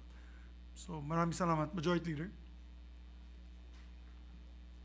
Yes, Mr. President, the Assistant Minority Leader, Senator Ontiveros, who wishes to be recognized. We'd like to recognize our Assistant Minority Floor Leader, Senator Ontiveros. Salamat kaayo, Mr. President. Maaari po ba mapagbigyan ako ng mabuting Ginoo mula sa Bicol? Siguro isang tanong lang Opo. na nais ko lang maging of record sa ating interpelasyon, Mr. President. Opo, mahal na Shukran. Senadora. Shukran. Kanina po, Mr. President, sa interpellation ng Minority Leader at ng mabuting Ginoo mula sa Bicol, nabanggit po yung ating mga kababayan na nasa ibang bansa. Hindi po ako magtatanong na ngayon tungkol sa dalawang pamahalaan, hindi na po ako magtatanong tungkol sa Sultanate. Magtatanong na lamang po ako, Mr. President, dun sa mga kababayan natin na nasa sa Sabah sa ngayon. Dahil sila po bilang maituturing na overseas Filipinos or overseas Filipino workers, over time po, dumadami yung mga anecdotal man, pero mga kwentong buhay nila na either ang pakiramdam nila ay second-class citizen sila sa mata ng isang gobyerno o di kaya ay napakalayo na nila dun sa isa namang gobyerno na natatanong nila, kami pa ba ay naaalala at sakop pa sa pagkalinga ng gobyernong iyon. Naalala ko po kasi, Mr. President, mabuting Ginoo mula sa Bicol, kamakailan lang nung nakaraang ika-18 Kongreso, nakapagpasa po tayo ng batas tungkol sa mga foundling para tiyakin na yung mga batang nahanap lamang sa labas ng kanilang tahanan dito sa Pilipinas ay masiguro ng ating batas may karapatan, may katayuan, may citizenship bilang mga Pilipino. At pumasok po sila dun sa concern ng mga advocates tungkol sa mga stateless persons. Concern din po ng mga advocates na iyon na yung ating ding mga kababayan sa Sabah ay baka nahuhulog dun sa status na stateless persons. So, Mr. President, mabuting Ginoo mula sa Bicol, ma-appreciate ko kung may, sigurado ko na sa atensyon na po ito ng nag-deliver ng privilege speech, pero mailagay lang po on record, sana sa mas maikling panahon na lang maresolba itong mga issue na napag-usapan, wag na sanang mas matagal pa, but in the meantime, meron po bang nakikita ang mabuting Ginoo mula sa Bicol na at least mga urgent actions na pwede nating gawin para hindi maging o manatiling stateless persons, excuse me, yung mga kababayan natin sa Sabah at sila'y talagang matulungan, masuportahan, lalo na po nung ating gobyerno dahil hindi naman tayo makapagsalita para sa isa pang gobyerno ng ibang bansa, Mr. President. Mahal na Pangulo, napakaganda po ng iminungkahi ng ating senadora, magandang senadora. Maraming salamat po. Ang sa bilang po natin ngayon, mahigit po 800,000 o nasa 1,000,000 na po ang mga Pilipino sa Sabah. Dami po. Opo, napakadami po yan. At katunayan, noong 2013 po, may pinakamalungkot na pangyayari dyan sapagkat doon sa kaguluhan, nagkaroon po ng deportation. Napakadami. At dyan po lumitaw yung mga tinatawag po nating stateless. Alam niyo po, dito po pumapasok, mahal na Pangulo, yung sinasabing sa bawat ganap, maaring pangit sa unang tingin, pero sa dulo ay maganda pala ito. Bakit ko po nasabi? Sapagkat dahil po sa mga pangyayari na yon, dumating po itong desisyon ng French arbitral, na ito pong desisyon na ito ay matagal na po itong inaantay. Kasi sa katunayan po ay isang daan na taon at lagpas na po na 100 taon itong kaguluhan na ito. At magmula po dito, sigurado po ako, magbubunga po ito ng mga panibagong negosasyon. At yung mga negosasyon na yan, iyaan po ay sigurado po ako, hindi po nakakalimot ang Sultanate of Sulu sa kanyang, siyempre po, ano niya yan eh, kanyang citizen niya yan. Kumbaga, dugo niya yan, mga tausug yan. Parehas po, ang nananalaytay sa mga dugo niyan ay iisa. At kumbaga, yan ay nasa pakpak niya. Naniniwala po ako, itong tagumpay na ito, na ating nakamit sa arbitral ruling na ito, ay magiging daan upang maging maginhawa na ang mga buhay po ng mga sinasabi nating mga kababayan natin na nasa Sabah. Dahil ito pong halagang pinag-uusapan na ito, halos 15 billion po ito. Sigurado po ako magkakaroon ito ng negosasyon. Ito po ay magbubunga ng magandang hinaharap po. Inshallah. Inshallah. Salamat kaayo, Mr. President. Shukran. Maraming salamat po, mahal na Senadora.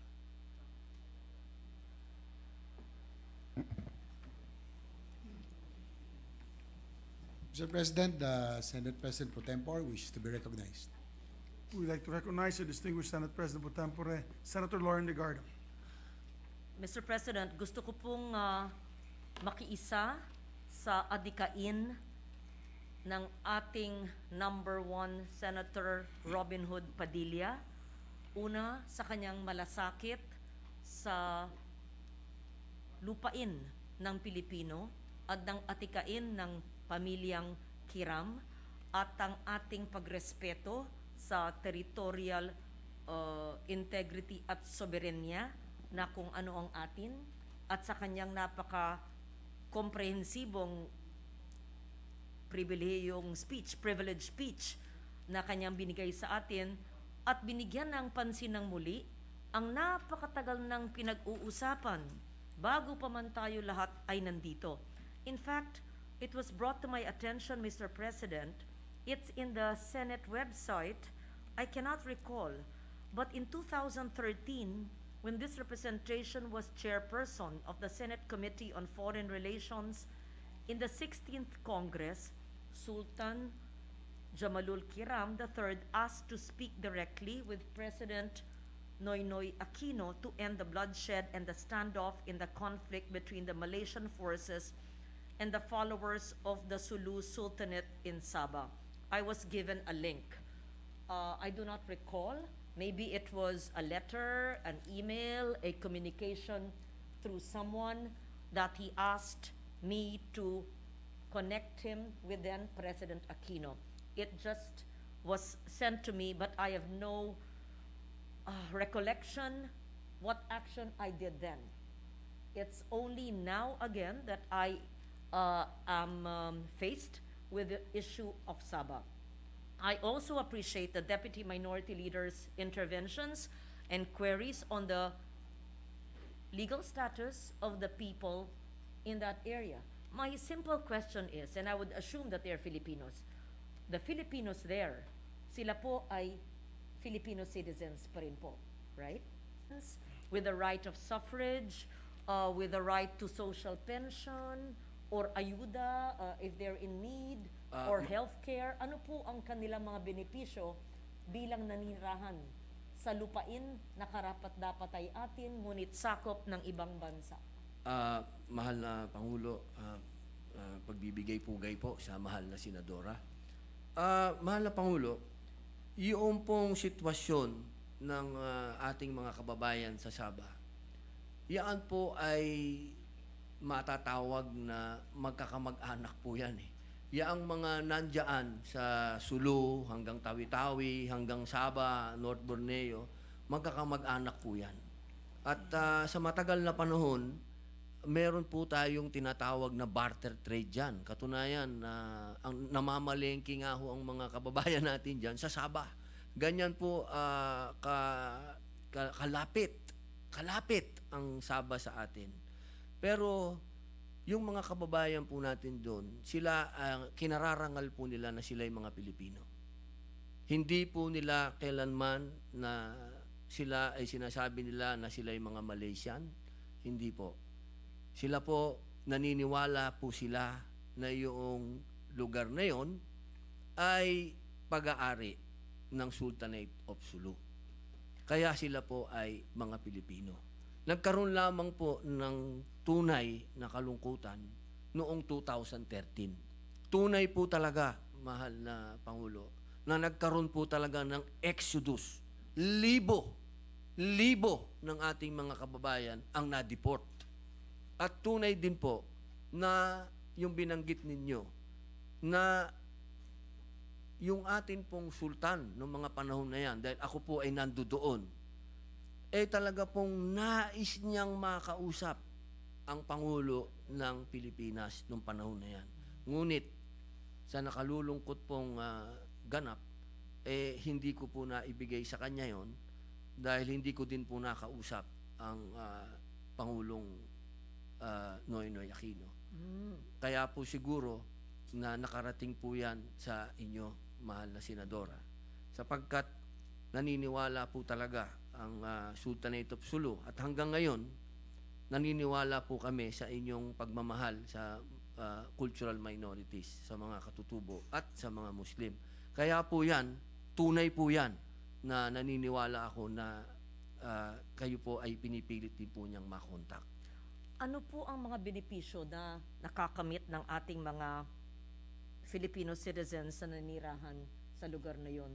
Alam ko, hindi po sila yumayakap ng Malaysian citizenship, pero bilang naninirahan po din doon, at ano po ang kanilang mga social benefits, socio-economic benefits, kung meron man, meron ba silang healthcare, meron bang magarang health center para alagaan ang kanilang kalusugan, sila ba ay may ayuda sa panahon ng pandemya? Mahal na Pangulo, nakalulungkot man pong sabihin, noong bago po ang 2013, maluwag po dyan sa Sabah. Hindi po nagkakaproblema ang ating mga kababayan dyan na mga Pilipino. Sa totoo lang, iyan magkakamag-anak yan. Kung ano man siguro po ang benepisyo na nakukuha ng mga Malaysiano sa ospital, yung ganyan, hindi na po yun naging i-issue doon. Naging issue na lang po yan ngayon. Dahil ngayon po talaga ay hinahanapan na po talaga ng mga papel yung mga kababayan natin. Ang isa pong siguradong benepisyo na nakukuha ng ating mga kababayan doon ay mura po ang bilihin doon. Kaya po yun talaga. Yun po, ito po, tunay po ito. Talagang doon po sila namamalengke. Doon po talaga sila kumukuha ng matatawag natin bigas, gasolina, lahat po talagang doon po talaga. Buhay na buhay po ang ating barter trade doon. Yun po yung benepisyo lang na isa pong ngayon na nakalulungkot po talaga, mahal na Pangulo, dahil humigpit po talagang tunay. Ano po ang mga hakbang na gusto nyong gawin ng ating pamahalaan, pati na rin ng ating lehislatura, para itong inyong privilege speech ay magkaroon ng isang positibong epekto?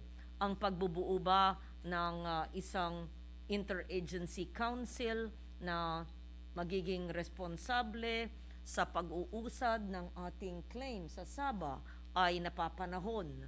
Anong ahensya ng gobyerno ang inyong mungkahing magli-lead ng council na ito? Department of Foreign Affairs, Department of Justice, Office of the Solicitor General, or have these groupings or has this council ever been established in previous administrations, which I may not be familiar with, para yung inyong isang pananalita ngayon ay hindi kailangan mapunta lang sa archives ng Senado that will die a natural death when other news of equal or greater import happens, in short, matatabunan na naman po at sayang naman.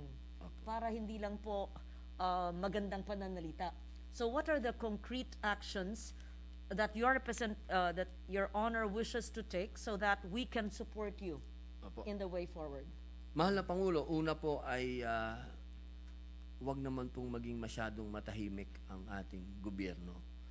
Napakasakit po madinig na sa kanila mismong bibig ay sinasabi nila private ito, private.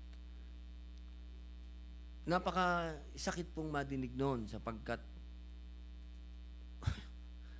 lahat na po ng hirap ay kinamatayan na nga po ng sultan itong issue na ito. Hindi po natin hinihingi na ito ay maging issue ng teritorial. Hindi po. Naiintindihan ko po ang gobyerno ng Pilipinas na ayaw natin magkaroon pa ng panibagong singalot sa kanino mang bansa. Ang gusto lamang po natin, itong pagkapanalo na ito ay kilalanin ng gobyerno. At nandiyan po ang, siyempre, ito po ay may kinalaman sa Department of Foreign Affairs na sila po mismo ay pwedeng makipag-ugnayan. Gamitin nila yung pagkapanalo na ito na makipag-usap sa Malaysia. Dahil sa ilang beses po na pagkakataon, mahal na Pangulo, hindi naman po sumisipot ang bansang Malaysia sa nangyayaring hearing ng arbitral. Sa katunayan po, sa napakaraming hearing, sila po ay sumipot lamang ng 3 beses. Palagay ko po, napakaganda po nitong panghawakan ngayon. Dahil kumbaga, yung bola, na 3-point shot na sa mga mahilig pong mag-basketball. Na 3-point shot na ng Sultanate of Sulu. Ngayon, ang bola nasa Malaysia. Sila ngayon, napakaganda po nitong pagkakataon na ito para tayo po ay makipag-usap sa kanila. Siyempre po, sa pahintulot ng Sultanate of Sulu, patungkol po dito sa kapakinabangan ng mga nasa Sabah. Sapagkat sa akin pong palagay, hindi po kailanman pababayaan ng Sultanate of Sulu yung mga kamag-anak po nila yan, yung mga nandyan sa Sabah, dugo nila yan. Magandang binanggit po ninyo ang Department of Foreign Affairs. Alam ko po na meron silang ASEAN Desk. Ang inyong tanggapan po at maaari nating suportahan ay pwedeng humingi ng posisyon mula sa DFA, ASEAN Desk. Una, ano ang tingin nila sa inyong privilege speech? Pangalawa, ano ang ginawa ng ASEAN Desk base sa ruling na inyong binabanggit? At pangatlo, anong tulong ang mabibigay sa inyo at sa atin para iusad ang kosang ito? Yan lang po muna ang aking mabibigay na impormasyon at pagpupugay kay Ginoong Padilla, pero bukas po ang aking tanggapan para suportahan siya sa kanyang kosang ito. Maraming salamat and congratulations, Senator Robin Hood Padilla. Maraming salamat po, mahal na Senadora. Mr. President, the gentleman from Cavite, Senator Bong Revilla, wishes to be recognized. Senator Revilla is recognized. Yes, Mr. President, just a short manifestation. Unang-una ay binabati ko ang ating makisig na kasama ko sa industriya, na makikita natin talaga ang kanyang puso bilang isang makabayan. I salute you for doing this, pare ko. Just keep up the good work and you are right track ka. Okay? Basta't alam kong masalimuot itong usaping ito. Anyway, darating naman ang oras para mapag-usapan lahat ito, no, sa tamang oras sa komite. No? So again, congratulations, pare. Thank you, Mr. President. Maraming salamat po, Idol Senator. Maraming salamat po. Siya po yung ating Tito Bong Revilla. Mas nakakatanda sa atin siya. Kaya makikinig tayo sa kanya. Si Majority Floor Leader. Yes, Mr. President, binabati rin natin ang ating kasamahan, Senator Robin Hood Padilla, sa kanyang unang privilege speech. Talagang isang tunay na makabayan. Mr. President, I move that we refer the privilege speech of Senator Robin Hood Padilla to the Committee on Rules. Hindi ba? Yeah. There being no objection to the motion of our distinguished colleague, our Majority Floor Leader, the motion is approved. Mr. President, I move that we adjourn the session till 3 o'clock in the afternoon of Wednesday, August 10, 2022. There being no objection to the motion of our Deputy Majority Floor Leader, there being none, session is adjourned until 3 o'clock in the afternoon, Wednesday, August 10, 2022. Have a pleasant evening and a safe evening, everyone.